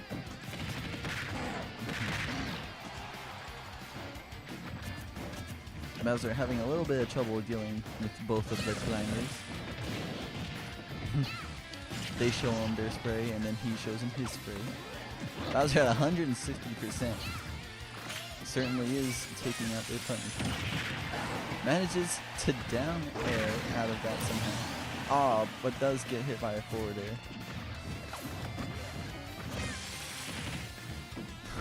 Now he is actually able to armor through their icy spray, which is good news for Bowser. And his Bowser flame can actually outrange some of it, as long as he gets to charge up a bit. Tries to run away from the Ice Climbers. They're at 120%. A lot of moves he have could kill them, especially since they are lightweights. Like case in point, that could take them.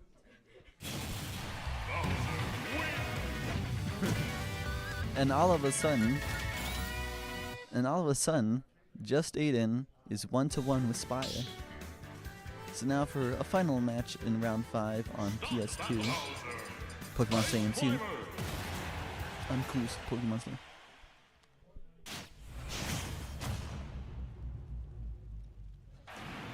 And now the final match of round 5 shall begin for Just Aiden and Spire.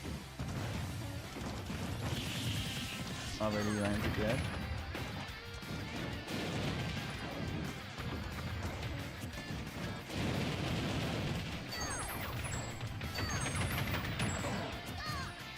Now Just Aiden is managing to hold his own against Spire. Now this truly does appear to be a battle between fire and ice, I will tell you. Really is trying to go after...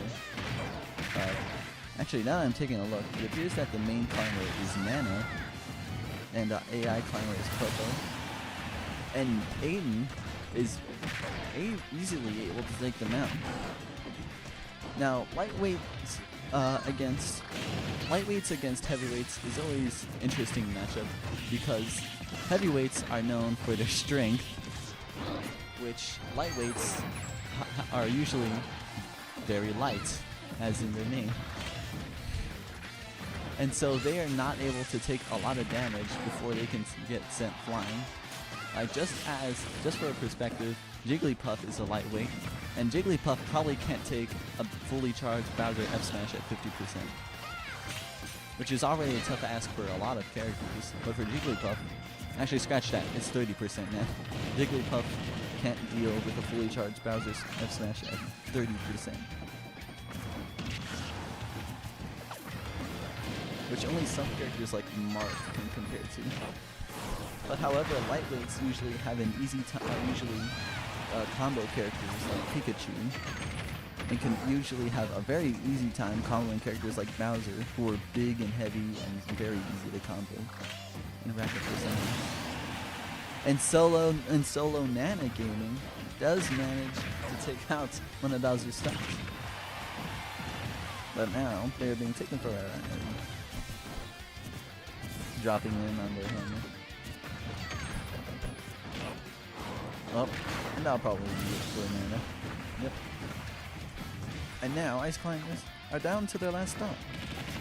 But Aiden is still sitting at a comfortable 80% with 2 stops left. Which normally that wouldn't be a comfortable 80%. But Bowser's a heavyweight, so he can deal with it. And poor Popo taking all the brunt of the flames. Cue Dragon Force through the fire and flame. I don't remember how that song goes. I'm pretty sure it goes something like through the fire and flames. I don't know. And just like that, just Aiden.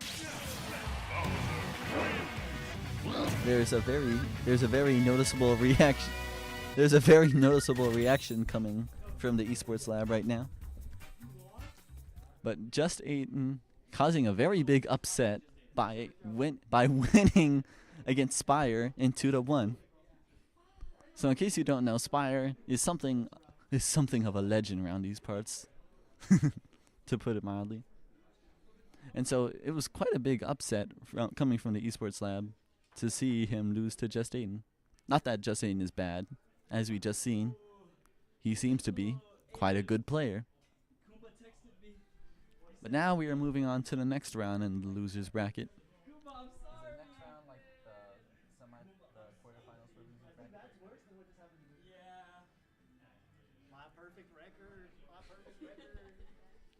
Spire is complaining about his perfect record.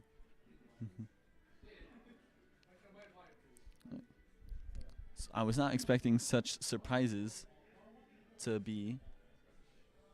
appear in the losers bracket of all places, but here we are, people seeking for redemption, hoping for their chance to overthrow Mute Ace.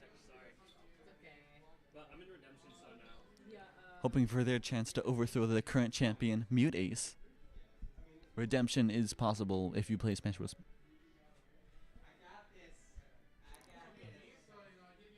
But now, we shall see who the next losers are. That sounded very harsh. I apologize to all you losers.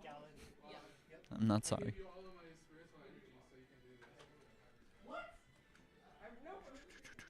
Ooh, that's not good.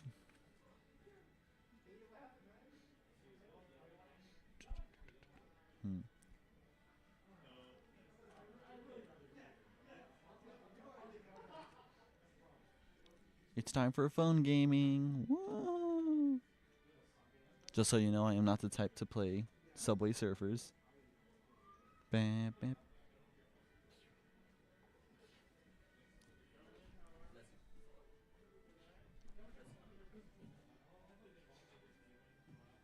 I hope people were able to enjoy the Lights of Esperanza event.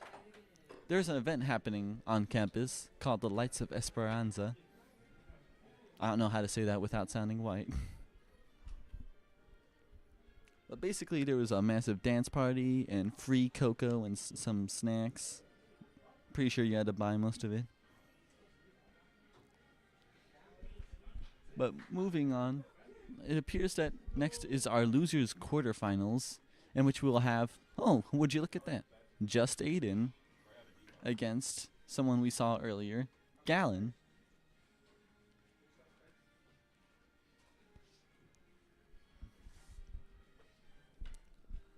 This is going to be quite an eventful match, I'm sure.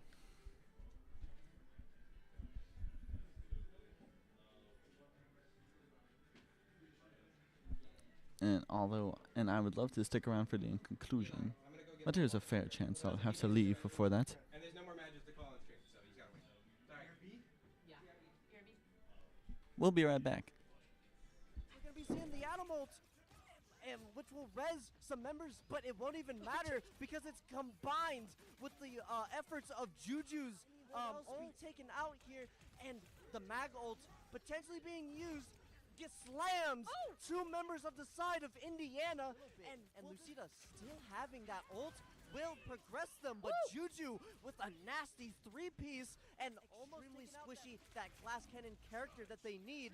And as I say that, the ult does get popped, which will push the members back from the side of Indiana, getting two members down, a potential third and fourth and fifth, and now they're all gonna get sent back to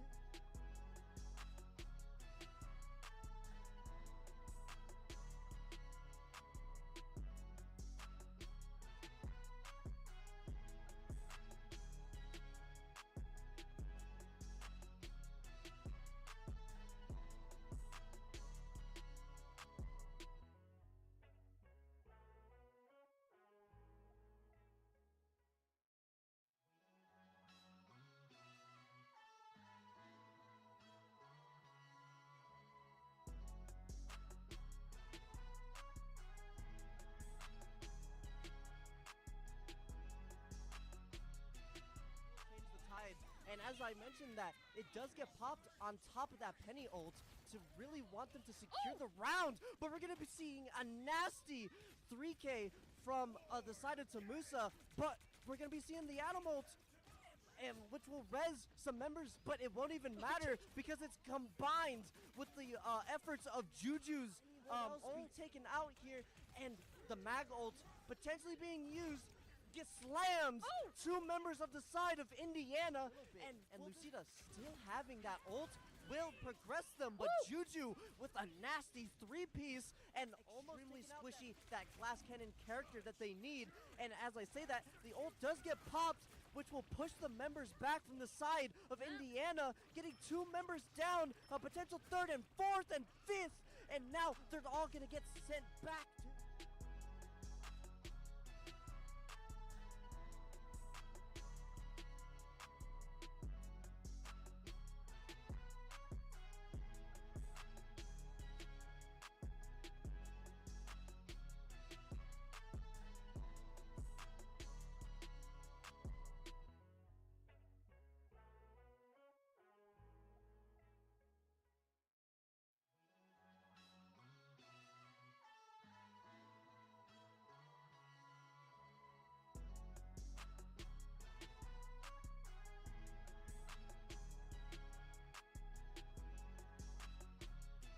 to change the tide. And as I mentioned that, it does get popped on top of that Penny ult to really want them to secure the round. But we're going to be seeing a nasty 3K from the side of Tamusa. But we're going to be seeing the Animals, and which will res some members, but it won't even matter because it's combined with the efforts of Juju's being taken out here, and the Mag ult potentially being used. Get slams. Two members of the side of Indiana, and Lucida still having that ult will progress them, but Juju with a nasty three-piece and almost really squishy that glass cannon character that they need. And as I say that, the ult does get popped, which will push the members back from the side of Indiana, getting two members down, a potential third and fourth and fifth, and now they're all gonna get sent back to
Stock battle. Lucina.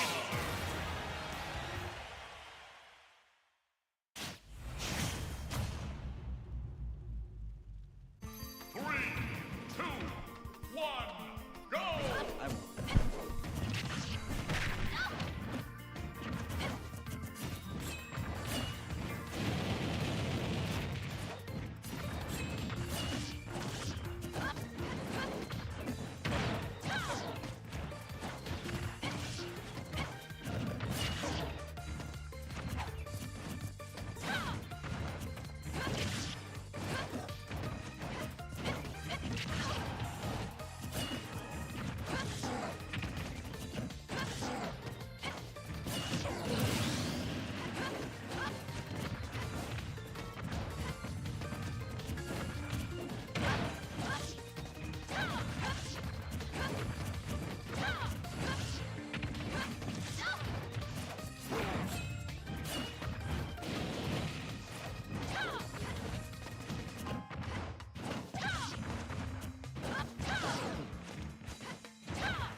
battle.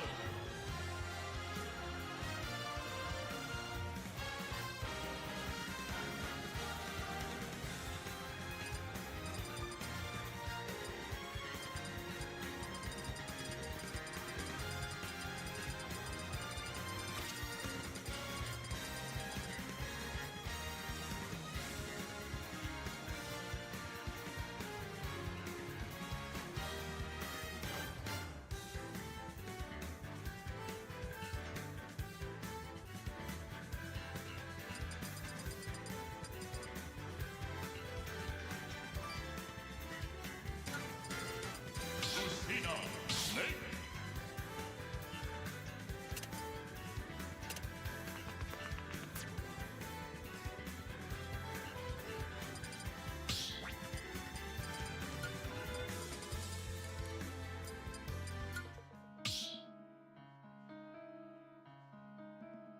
Start battle. Snake. Lucina.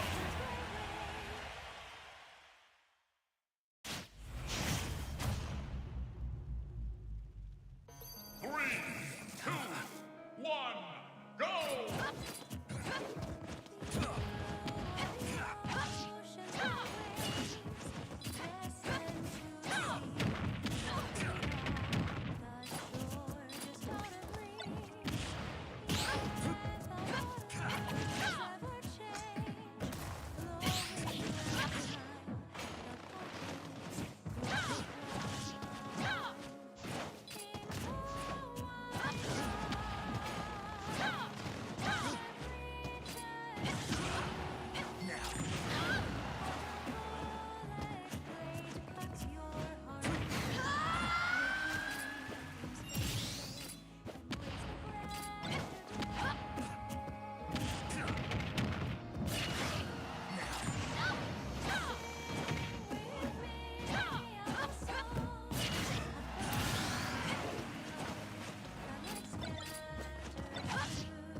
Hello everybody at Tamusa Esports, this is Lolan Sane here, and right now we are watching the loser semifinals match with Gallon and Renegade. Right now Gallon is on Lucina, Renegade on Snake. Right now, let's see here, Lucina with that back throw, doesn't send Renegade really far. Renegade, nice up air from Gallon. Right now, Renegade just setting all sorts of traps and whatnot on the field. Lots of grenades, lots of C4s. Let's see here where all this is going. Renegade is constantly moving around, dropping grenades, making sure Gallon's in range of them. Gallon at an alright 55%. Can definitely make that back though.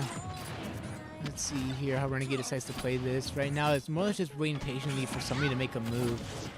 Gallon gets hit with a grenade, but gets a hit on Snake. Ooh. Gallon's shield looking pretty low, although right now it's more or less just fighting for neutral. Nice dash. Gallon 89%, 85, 99 for Snake. He is about kill percent right now. Up tilt sends him in 108. Snake is pretty heavy, so he probably won't kill as easy. Ooh, nice grab. Back throw. Let's see here. Misses the edge guard, but that's alright. Ooh, Snake. Ooh, nice back air. Galen takes game 1. Nice game from both of these guys. And also, as this is going on, redemption bracket is also happening as well. And so then let's see here. Let's go ahead and check on how our main bracket is also looking as well. Because right now this is loser semis. Winner of this will end up facing Mudace in grands. Actually, no, wait, no. Winner of this fights KH in losers finals. That's right. And then winner of that will fight Mudace. Oh wow. Already starting off strong with a bunch of grenades thrown out from Renegade. As we see Galen just trying to manage through all of it, making sure that he doesn't get hit as much as Renegade does by his own stuff. Because that's honestly how Renegade does a lot of percentage on himself, which causes his downfall. He ends up getting hit by a lot of his own grenades. Ooh, nice hit from Renegade. Galen being really cognizant of where all the grenades are. Let's see here where he decides to go from here. Nice nair, throwing Renegade off stage. Snake with one of the best recoveries in the game, though, is able to make it really back on stage really easily. Ooh, doesn't hit the down smash. Ooh, nice up tilt from Renegade. Takes first stock off Galen.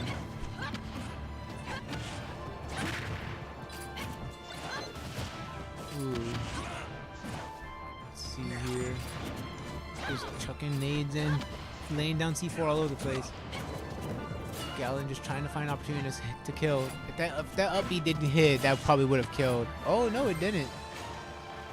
Sent him very sideways though. Ooh, the nair. Oh wow. Renegade making a lot of it, getting a lot of extra credit on this stock from Galen. Let's see if Galen's able to capitalize. Oh wow. A nice C4 play from Renegade gets Renegade the lead, 2-stock lead. Let's see if Galen can try closing the gap. Where are you going? Up tilt from Snake, starts just throwing out grenades, and oh wow, that kills. All right, it is now a 1-stock game between Galen and Renegade. Yeah, it's 1-stock difference. No. Although right now the Renegade's not leaving Galen much room for getting back in the game. Galen a dangerously high one. Oh wow, that ends up sending really far. Fakest kill screen ever. Trying to edge out with up smash and Nikita. C4 getting Galen's shield really low, and the F tilt kills. Nice hit from Snake. Yeah.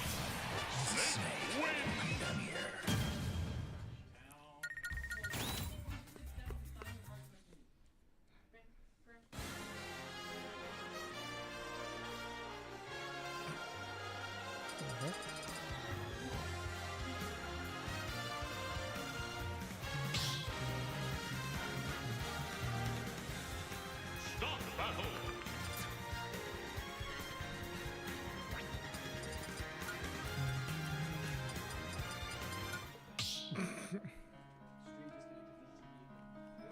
The heck? Stop battle. Lucina.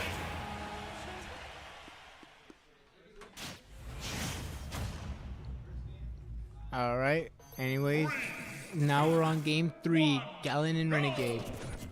We're going to small battlefield this time. I believe last time we were on Hollow Bastion, and so then nice change of scenery. And so then right now, Renegade and Galen getting their hits in. They're looking pretty even right now in terms of percentage. Renegade is up now, being able to throw grenades around and whatnot.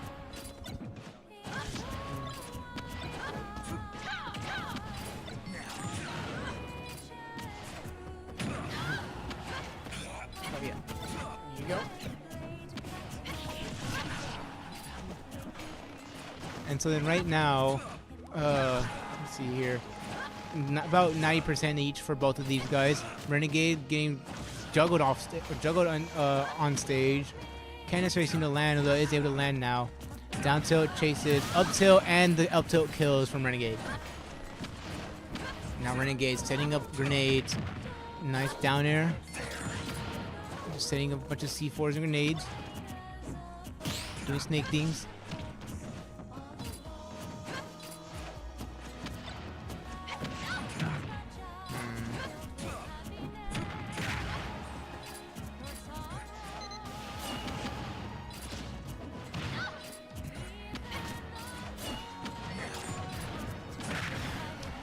Alright.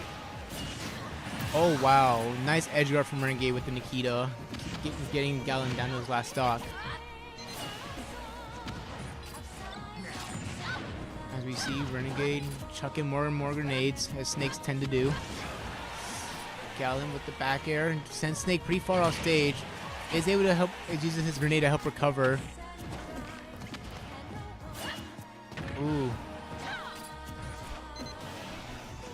Let's see here. Uses the Nikita and the up smash, trying to edge guard Gallon.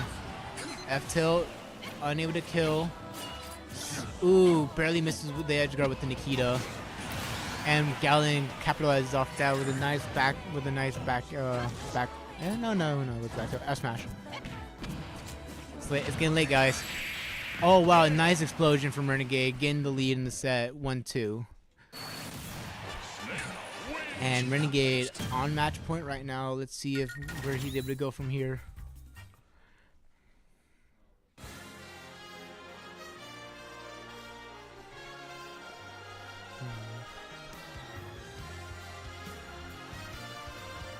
They're in hard thought about where they want to go. And it looks like we're going back to small battlefield. Oh wow, as we see a bit of a character change, Gallon is going to Palutena as opposed to his previous Lucina. Now, I'm pretty sure we've seen Gallon take on many different characters tonight. I believe I saw him play Pikachu earlier. He's playing Palu right now, and he's played a Lucina. And so I'm pretty sure being versatile in multiple different characters is definitely really helpful in terms of different matchups as well. Who knows? Maybe the Palutena is definitely helpful in this matchup with Snake. And as we've seen a lot in Tamusa. Oh wow, nice down air from Gallon. Getting an early spike on Renegade. But yeah, as a famous saying in Tamusa Esports, everyone loves to lock in on Palu. So let's see if Renegade will lock in and finish this setup. Oh wow. Up tilt. Let's see here. Does that not kill yet? Nope. But that one does. Making an even stock game right now. Alright, what are we doing? Down tilt, parry, back air, doesn't connect. Down air does connect though. Left tilt on shield, back throw from Palu. That is a very dangerous move, especially at ledge. If Snake were any higher, that would have killed, for sure. Renegade is trying to edge guard Palu with a bunch of grenades, Nikitas, and up smashes right now, as we see. Palu unable to figure out what she wants to do and how to engage with the situation. We'll just see where he goes from here. As we see, up tilt barely doesn't kill, although that was dangerously close. That parry up tilt does end up killing Gallon though. And now we have Renegade up in stock lead now as well. Palu able to grab the grenade and shield it before it does any damage to him, minimalizing any distractions and explosions.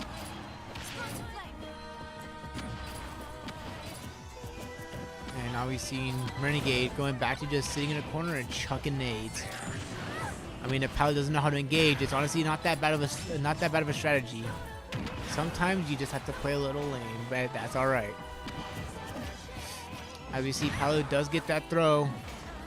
Unable to capitalize off of it though. If he were facing the other way, he could have done back throw and it definitely would have killed. Oh wow, the grenade into up tilt finishes off the set. Renegade takes loser semis 3-1. And so then next up, we're going to have up Echo versus Renegade, or Echo / KH Master versus Renegade for losers finals. which is also going to be another BO5.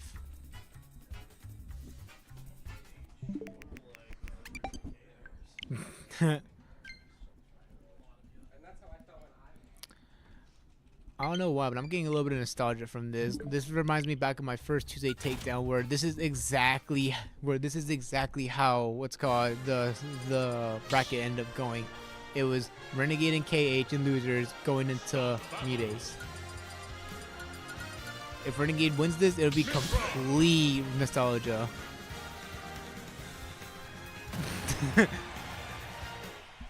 We need more, but we need a bigger budget for better cameras, Eli, don't we? Anyways, losers finals.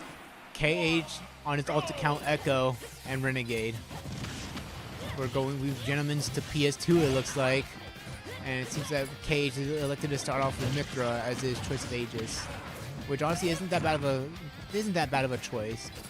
Because Mithra is definitely fast, very mobile. She's really good with combos, so she's get higher percents really easily. And so then Pyro is more or less just the finisher, unless he prefers to just stick the whole way with Mithra. And we see both of them getting really dangerously high in terms of percentage. Misses the up tilt for the kill. Up B doesn't finish off Renegade though. And is down there tanks. Oh, nice kill from Renegade, not Renegade, KH.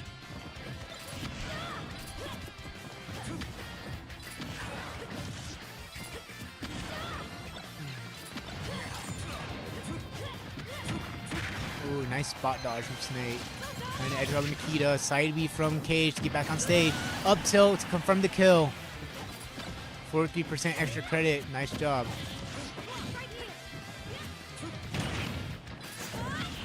Ooh, nice side B.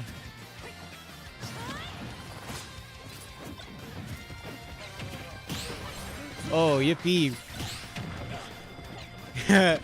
Special guest caster.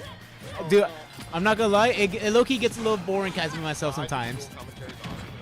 It really is. We can bounce off each other way better. Oh, am I? What?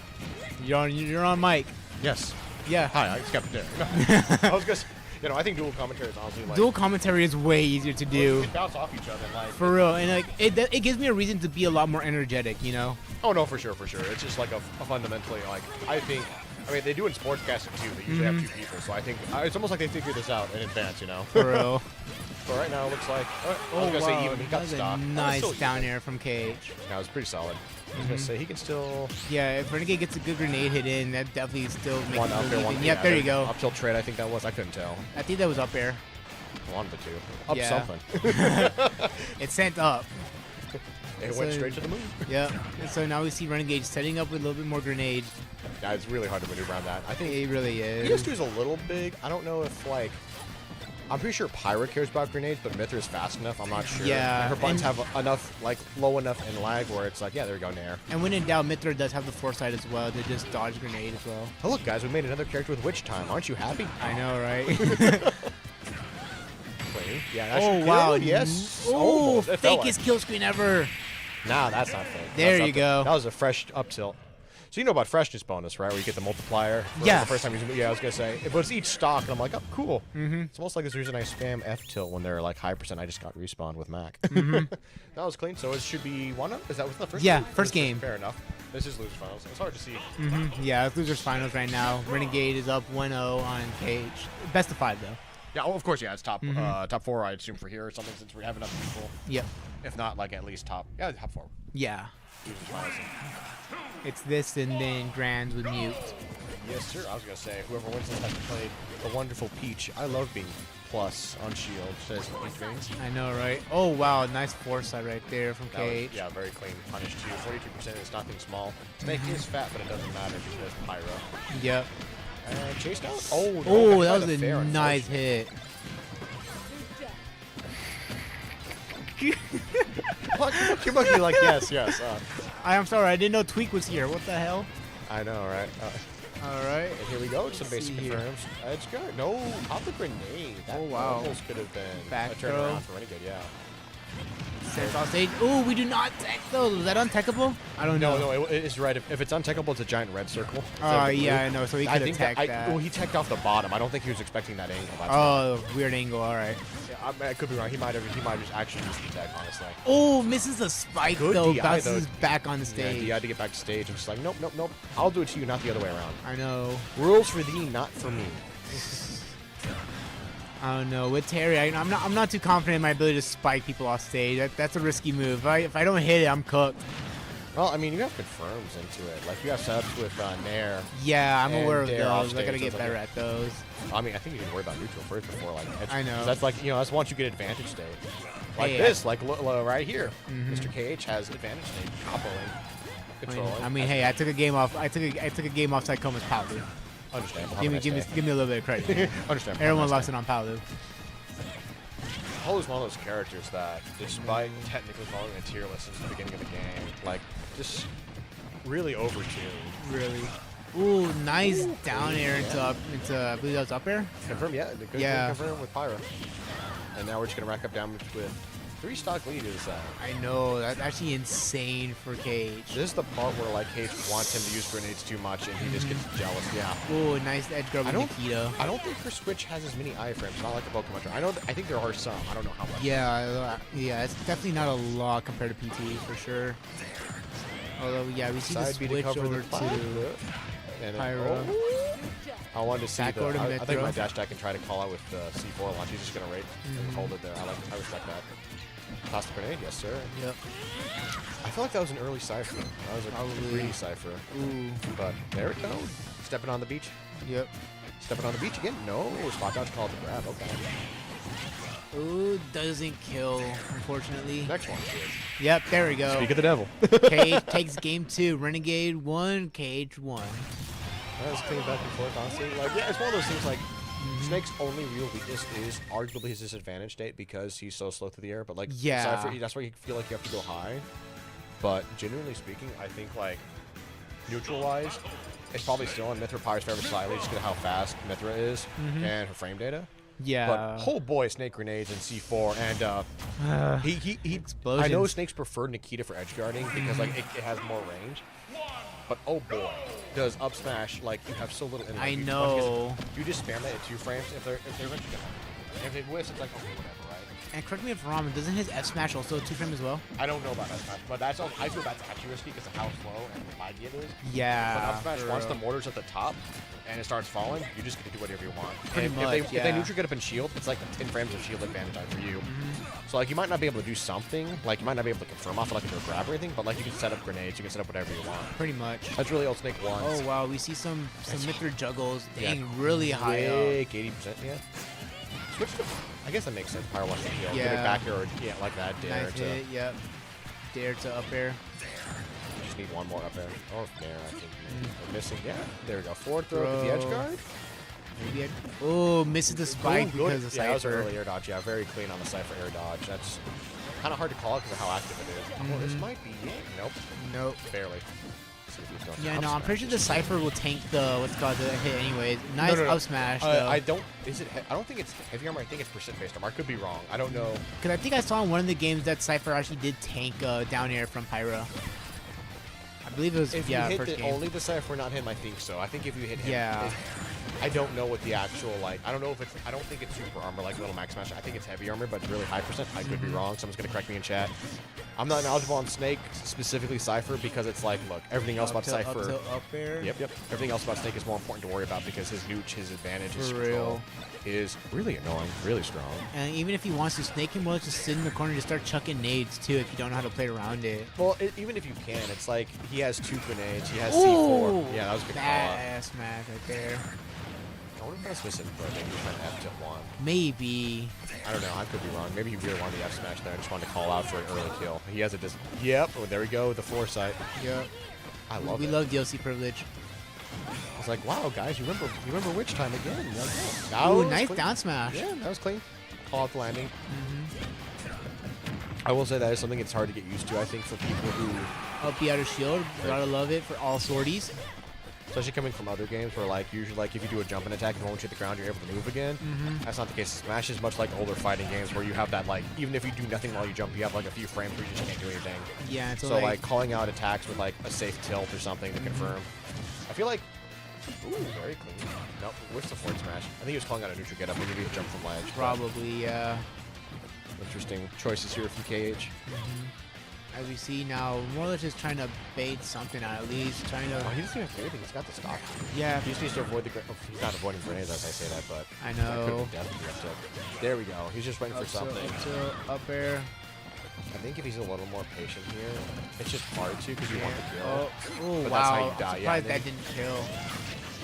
Very Side B, good side B. barely Get grabs ledge, yeah. barely like outspeed the Nikita. 'Cause that's my thing. Nikita's so slow. That's why I don't like it. That should Yeah. kill. Oh, wow. No, not That quite. doesn't kill. I don't. Snake is very deceptively heavy. He is heavy, but also I don't know if Mithra and Pyro share the same staleness queue.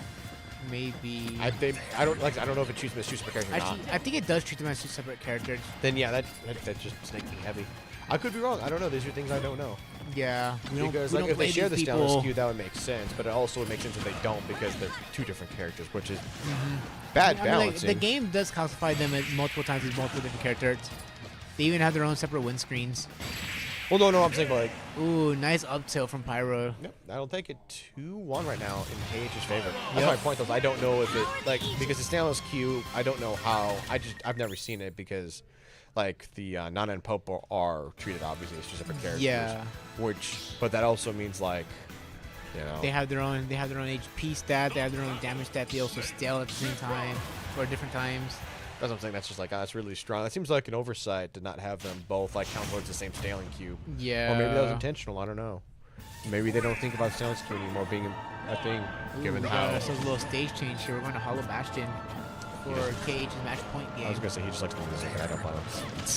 I don't know why Hollow Bastion's music gives me like eerily close to like Yu-Gi-Oh! Not Yu-Gi-Oh! Yu-Gi-Oh! Master Link's vibes. Like the dueling music for Master Link. I just really Or Master like Duel? Kingdom Hearts 1 just has phenomenal music in general, honestly. Yeah. I love don't the know, fight man. game. I'm thinking of Duel Links and Master Duel at the same time. He's just having a brain fart moment. It's getting late, man. Look, man, he needs what he needs to do is just go listen to Abandoned Keys theme on loop. Anyway. Yeah, good second pop. In Canada. Fourth throw into the grenade. Okay. Yeah, Ooh, that yeah, was unfortunate. that was You a couldn't really check bad one way. The other confirm. way, he just reactively dash attacks or whatever kills you with up tilt. It's so weird in a game where it feels like they mostly got rid of kill throw. Snake still has one. Pretty much. Well, Like- hold on, wait. Getting rid of kill throws, my brethren. Have you not seen the ESP boys? Those guys throw. Well, they've always. kill. Yeah, I'm saying they've always had Yeah. kill throw. But like, it's Smash 4, like you know, Neutered Brawl's a lot obviously- of them. Yeah, Brawl's a chain throw game, but Smash 4, like the meta became so relevant of having a kill throw. Palu, I think a lot of bro. people got kind of polluted by that because that was not the norm. Again, Mewtwo and Ness having kill throws was it in Melee, and then Brawl it was just chain throws. There was no, I don't think there were kill throws. It was chain throws if you're confirmed, because then you just get a bunch of damage. Yeah, you got throws that the confirm into ICs, combos, Snake, and then etc. throws that kill. Rob, DDD. I listened to you, Magic. I remember you wouldn't shut up about Brawl all the time. He loved that Brawl meta. But yeah, no. So like in this game, I don't feel like nearly as many. I mean, again, the PK boys still have it, but like Yeah. for the most part, it's much toned down. Like Little Max back throw doesn't kill anymore. Mega Man's doesn't, which is kind of weird. I feel like it's so weird, just given it's the Guts Man attack. But Oh wow, nice edge guard from Clean Nikita. Yeah, no, clean Nikita caught him right in the head when bonk bonk. Back throw, get some free damage.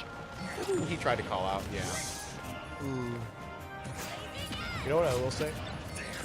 Oh, pardon me. I think it's funny Nice catch on the grenade. that Honestly, knowing how to cast the grenades is definitely really detrimental, really important in a Snake matchup too, because you can then again like give ownership and minimize as much damage you take with just shooting it. well, the problem is if you shield him while holding it, then he gets to like your shield's done. Yeah, You that need to is like true. the thing is with grenades is it forces you to either avoid them or toss them immediately, which is also still committal. The Snake wants to play around. It's not a unicorn. Why'd you wipe No, the that's unicorn John butt? Port. Not the unicorn butt. Oh no, not on me. I'm too big and ugly. Put it on him. Ooh, Pretty. Snake F tilt does Yeah. get the kill, and so 2-2 we're tie. going into game 5. That is Match point. a thing. Unfortunately. If Renegade wins this, this is going to be what's called? I mean, No, hold on, wait, what was the term? Nostalgia. Deja vu of my first Tuesday takedown. oh, okay, I see what you're saying. For you, yeah. Yeah, for me. I was like, this match was quite common. We see Renegade versus Mutes quite a lot and other stuff. Renegade in Grand Finals. Yeah, but like this exact like Oh, top. sequence, it was what's called Renegade and KH in losers finals, and then Renegade wins, and then it's not KH, and then it's Mutace and Renegade in grands. I love staying up past 11 o'clock because the Snake Main refuses to kill a Peach Main. The Peach Main is struggling to kill a Snake Main. I know. It's like It could be Otaku Cafe days when it's like either Giddy, it was a lot of times it'd be Giddy Renegade, it'd be Mutace recently. At least I say recently as in me going. It's been a long time. Yeah, no. Also, honestly, Noah, we need you over here so we can do dual comp. I- I miss Noah. Oh my god, that man was funny. Commentary, God bless. we need Noah to start TODing Slugger again. That was really poetic to see. That's so messed up. It was really poetic, man. All right, we all get hit by it. We love Luigi TOD. Oh wow, it's exploded mid down here. Yeah. Gets hit by the Cypher. Both these gorillas are swinging at each other. That's the only way to describe Pyra and Snake. For real. Just two humanoid gorillas swinging. B sends across the That stage, didn't doesn't kill. kill though. Stop. Dang it, Again, I know man. Snake is fat. I know that. Even though they nerfed his That butt. kills though. Yeah. Even if they nerfed Snake's butt from Smash Brawl into this game, they did not nerf his weight. Where would the Nope. weight go, we ask? If not, the cheeks. Like honestly, like, there are some pretty deceptively heavy characters. Like Joker, for some reason, why can tank a lot of damage. I don't I know think- why. It's really weird.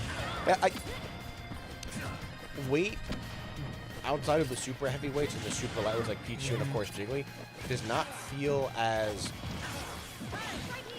I think because we also have 90 characters in the game, it doesn't feel nearly as impactful for combos as it used to. I don't mean like it doesn't matter, it obviously does, but like there's To an so many extent. characters who are like slightly lighter than Samus, and because of the change they made, it's like they all die at the same range. Oh wow, That's yeah. unfortunate. This might very well be KH's game. 3-to-1 stop is. I'm not saying Snake can't do it, Yeah. and it's also Renegade. Cage is at a really dangerously high 151 anyways, and so then Well, he's getting a lot of free extra credit here. yep. He needs like he could just get an air here, a few pokes. That was really Yeah, bad. That was bad bad. hit. Good punish on Renegade's part though. Maybe he thought he was gonna shield poke. I'm not quite sure. Or it might have been Maybe. missing, but it did too high. Yeah. But Thought he was again, gonna grab ledge with it maybe. Who knows? just keep naring him. Don't even respect his Snake. Like, he can't punch you out of shield on there. I don't think. I don't know. I think her nair's like it should be like -5 or -6. I could be wrong. I just know that sorties love their safe aerials in this Yeah. game. Up the outer shield's really reliable for a lot of the sorties as well. Well, for Martha and Lucina specifically, they have iframes in the air from 1 to 5. On the ground, I think it's just frame 5, and it's a frame 6 button, so it's pretty solid. Ooh. And, yeah, very clean. And they go pretty far in the air from the for the first few frames that they have the iframes. Yep, you can confirm. There you KH go. takes KH it. Okay. takes Sorry, it, no and nostalgia so- for you, baby girl. I know, right? And so Unfortunately. grand finals is going to be KH Master versus Mutace. See, this is not something I've seen. I mean, I know KH is really good, but like, this. Bless you. Thank you. This feels like I know. Well, I say on paper. Actually, wasn't Pretty this grand finals at the last Ozone as well? I would know. I'm pretty sure this was grand finals at last Ozone before Thanksgiving. Pardon KH me. versus Mutace again. So how K- about that windscreen? I know, right? But I don't know. I haven't been to Otaku in a while, to be fair. So You should come with us sometime. I think the guys might plan on going Thursday, although I think that's dependent on what we're gonna do for the end of the semester get together as fair well. enough. It's just like been something I haven't like done too much. But And so then, as we wait for KH and not KH, but KH and Mutace to hop on stream, we're going to send it to a quick BRB real quick, and we'll see you guys shortly. Bye bye. I gotta use the bathroom. Still having that ult will progress them, but Juju with a nasty 3-piece and almost extremely squishy that glass cannon character that they need. And as I say that, the ult does get popped, which will push the members back from the side of Indiana, getting 2 members down, a potential 3rd and 4th and 5th, and now they're all gonna get sent back to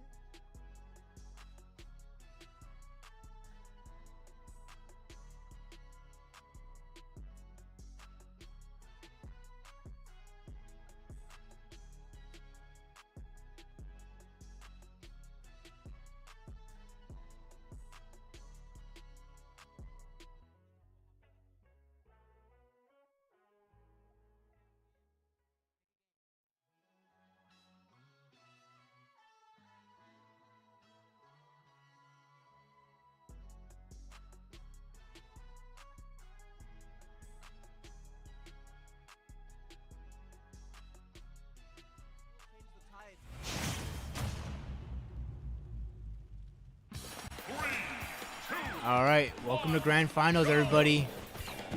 KH Max. Wow, immediately pulls out the bomb. What is that insane luck from Udays, man? Peach pulling out the bomb. Oh my goodness. It's already gonna be one of those kinds of games, folks. Udays early good edge guard on KH. Peach just doing Peach things. Barely even touches well. Oh, and a Peach combo. At that point, you might just put your controller down. You're not getting out of that anytime soon unless he messes up.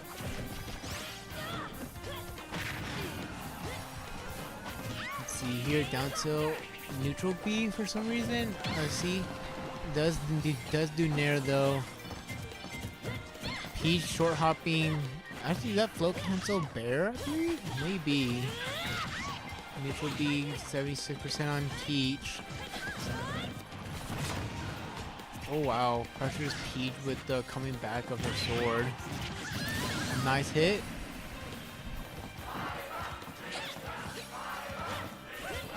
You see the switch back to Mithra. Nice job. Little 10% right there. Peach back throw. Ooh, unable to grab ledge. Alright, there he goes. Now he's back on ledge. Neutral get up. The fair doesn't kill. Oh, there we go. KH able to make it back on stage. Oh, it misses the grab and gets punished for it by Mute Ace. Nice grab. Pete's able to air dodge out of it.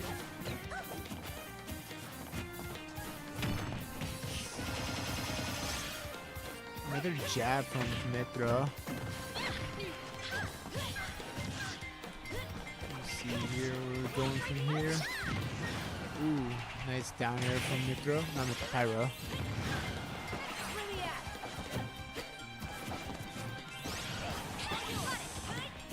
Okay. Back air from Mute Ace. Down tilt. See? Nice back air to kill. Welcome back, Captain Terror. Oh, bro. You missed quite a lot. I know. I just noticed we're on game Mute one. Ace but, like, frame 1 pulled the bomb on KH. okay, that's kind of funny and messed up in so many ways.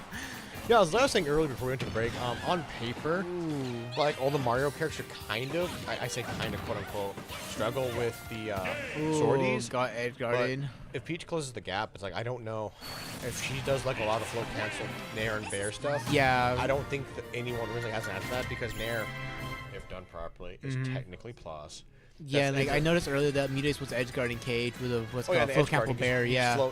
You float there with an item, Z drop it, and then confirming the dare or whatever, or fair. Yep. And it's basically like, yeah, no, just you basically eat a ton of crap trying to recover against Peach. Yeah. Once they're like at the advantage state. And the neutral should, again, in theory, be in the swordy's advantage. They have discharge on this. Mithra is very fast for safe fish on flame, bait on shield.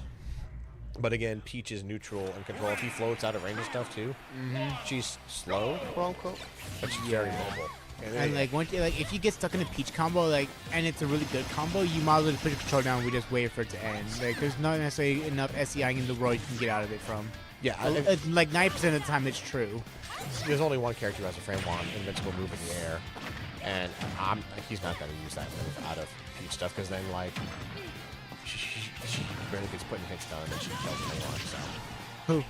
Little man, my up B. Oh right, you're Has up frame there. one, it has frame one invincibility in the air, up to frame 3 when the hitbox comes out, but like it's small. Yeah, I know. I also like that. That honestly isn't an ideal move too, because you can just Exactly. easily Yeah. get punished off That's of what I'm it. saying. Like you're not going to do it because she'll still like even if you KH hit her, does she take has to. first stock though off Mute Ace though. Very clean, yeah. Yeah. Like I said, like on paper, this should be A KH favorite game. the character matchup, but it's like it is so hard. Yeah. And here we go. And again, in this Mute Ace too, he's a very, very well-known Yep. player. #1 Peach player in the world. This guy has games on. So we can just MKLeo. call him Ulta. We can call him Ulta Armada, right? Confirm? Yeah. Good kill. Oh, dude, it doesn't kill. I'm surprised. Oh, That- turnip yeah, killed. Yep. There we go. Even if you had the side B and jump, you were too far away, I think, to make it. Oh, good catch. Yep.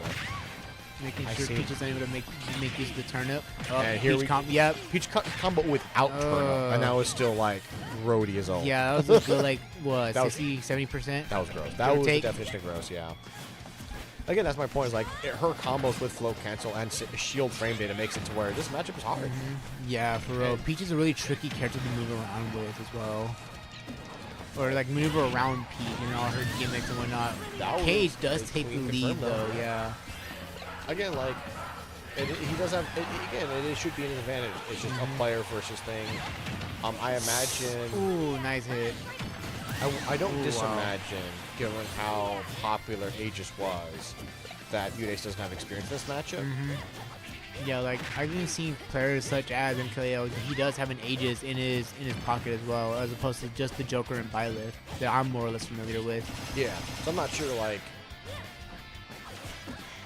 I'm not sure how much he practices. He might have been more ready for Renegade, like we were saying on the commentary too. Yeah, because like a lot of the time, like the outcome usually ends up in Renegade's favor, but like Forward throw to the edge guard. now It he's is an now he's having advantage to at the play. moment.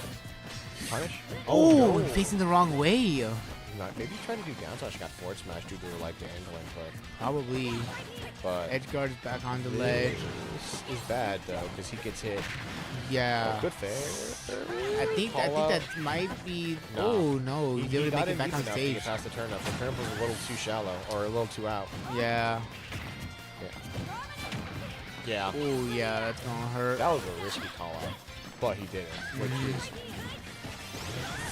Dash attack, sends flying. Down tilt, up, Eli, did we up ever air, move back to yeah. this- Eli, did we move back to the stream yet? Yeah. Okay, sorry, I saw the beat right back. I don't know which screen is which. Yeah, this is live. This is live. Oh, this is feed. the stream. Yes. Oh, sorry, I see the. I wasn't sure if it was display. Sorry, apologies. I'm what you might call dumb as a rock. But yeah, Mutace takes game 2 on KH. That was game 2. Yeah, so game 2. 2-0? Yeah, 2-0. Oh, no. Or 0-2. Mutace fair. Yeah. And so right now Mutace is on match point. Going back to Running PS2 it again. back to PS2. I mean, Is this just a generally like good Peach stage, or is this just like just a good stage overall? I would assume she doesn't care due to Because the I mean, way like, she I did my research, and like a lot of times I've noticed that Mutace does prefer to choose PS2 as its go-to stage choice. Like, I don't know if it's just because I don't think Peach, honestly, like, she obviously cares. She doesn't want Battlefield, I assume, because the third class too high. Yeah. But I imagine all the 2 platform stages, she doesn't care because she can float and up air if she has to for sharking. She can fair because it's a sortie move. Yeah. So I imagine as long as it's not Battlefield for the top plat, if they're in certain matchups, and I don't know, maybe maybe Kalos Kalos because of the high is ceiling. yeah, well, also the high plats that she has to like. Yeah, and also because like the plat's like really like out on like the edge of the map as well. I was gonna say Town and City, Kalos probably, and then Ooh. Battlefield. I don't know because she can shark the bottom 2 plats. It's just the top one she has to like. Yeah, just the float cancel up air. That was almost disgusting. Hey, look, he's at the funny number. Set. But actually, he's kind of whooping now. So oh Yeah. no, the magic is gone. It's okay if Cage. Ah, dang it, Cage doesn't have the other funny They're number. both out. There's no funny number anymore. I know. Life is ruined. This game is unwatchable and uncommentatable now. But no, this is a Nice, Clean nice, call out. nice That- kill from Cage. call out on the delayed spot dodge with a delayed down tilt to confirm. That was kind of funky. I don't know how much of that was intentional versus like a good call out, but like it worked down in his favor. Ooh, nice turnip catch. Catches the turnip Catches right the turnip back. I was gonna say the toss. No yours. No yours. It's mine now. No, it's mine Playing now. catch with the turnip, you know. Yeah, just hot turnip. No potato here. Nope. Back throw, get the edge guard with a turnip toss. Yep. Oh. Oh, misses the turnip. Interesting. I was surprised he didn't. Or he was trying to back throw, I think, but he got hit by the up B on the way up. Probably, yeah. That's what it looked like, the hip movement. Ooh, misses the Confirm? nair. Oh, almost. This- Ooh, there you go. The percents are high. They're good for it, though. Oh, oh wow. Yeah, I was thinking this is a melee. This doesn't kill. Nope. Oh, damn. Barely misses the ledge. Like, his nose was touching and he just fell. Mhm. That's a move. That's really unfortunate. Yeah, now you just want to, yeah. That's gonna say, I don't think she cares. As long as it's like 2 plats, she can just float cancel or float into up air. And yeah.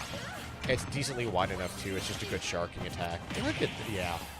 Ooh, that hurts, man. That's a lot of damage. Not a whole lot you can do against those either. Well, yeah, no, that's what I was saying. I'm pretty sure, like, because the float cancel, putting you in normal soft landing leg, which is only 2 frames versus whatever the moves landing leg is, you're, like, guaranteed. Oh, wow. He pulls a Mr. Saturn. It doesn't get That's much off it, really unfortunately.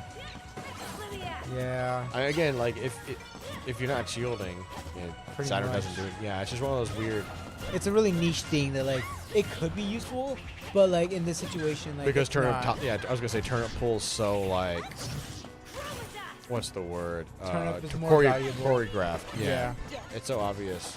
Oh, there's a dot eye. Oh, okay. Here we go. There's the also the opposite end of it, where you're just getting sharked by the sortie up airs. Pretty much. Yeah, he's gonna. Yeah, he was trying to call out the switch. Nice parry. Doug just do a double take for down tilt, though, and misses both of them. Especially for a down tilt confirming to something. Back throw. I Yeah, know to turnip mash out toss. of it. Good turnip. Oh, Yeah. Nair to finish it off. Yeah, New he- Days takes grand finals That and was a wins good- tonight's Tuesday takedown. That was pretty good call. Like I said, if he caught it, he's an end lag. If Yep. he has used an aerial, if he air dodges, you just should jump back up and call it the end lag of the air dodge with Nair, which at that percent would kill. So it's like pretty good. And if it doesn't kill, it's your edge guard. But at that point, they're either dead Yeah. or again you're just in an advantage stage so hard. But yeah, good game to all of our No, very good participants game. tonight. Good- Everybody Good played job, New Days. amazingly well. except for me. No, I played like garbage. But good stuff, everybody. Who I can. know, right? Good job, everybody. Thank y'all for coming. Yep. Let's see here. I believe we are going to have a Tuesday takedown in January next month as well. Is call it? Are we? It It wouldn't be the first week. First Tuesday of every month. Yeah. Is the college even open? It doesn't matter. I mean, We can get it. oh, you're right. I guess we Yeah, I can. mean, we can get look, it. look, man. This is our room, man. But anyways, in terms of The president sees is like, what do you mean it's there? in terms of other future streams, though, we are not streaming our Marvel Rivals game on Wednesday night, but we will update you guys on the score and when the weekly recap comes out. And we are unsure if we are going to stream Smash Brothers game this Saturday against Wichita State for our Southern Plains League. That is a finals match though for their playoffs, so that is to be determined. But stay tuned and keep up with all of our Tamusa Esports social medias to find out more. But I'm Lil Insane, I'm Captain Terror. and we are going to send you guys offline. Bye bye. Later, boat.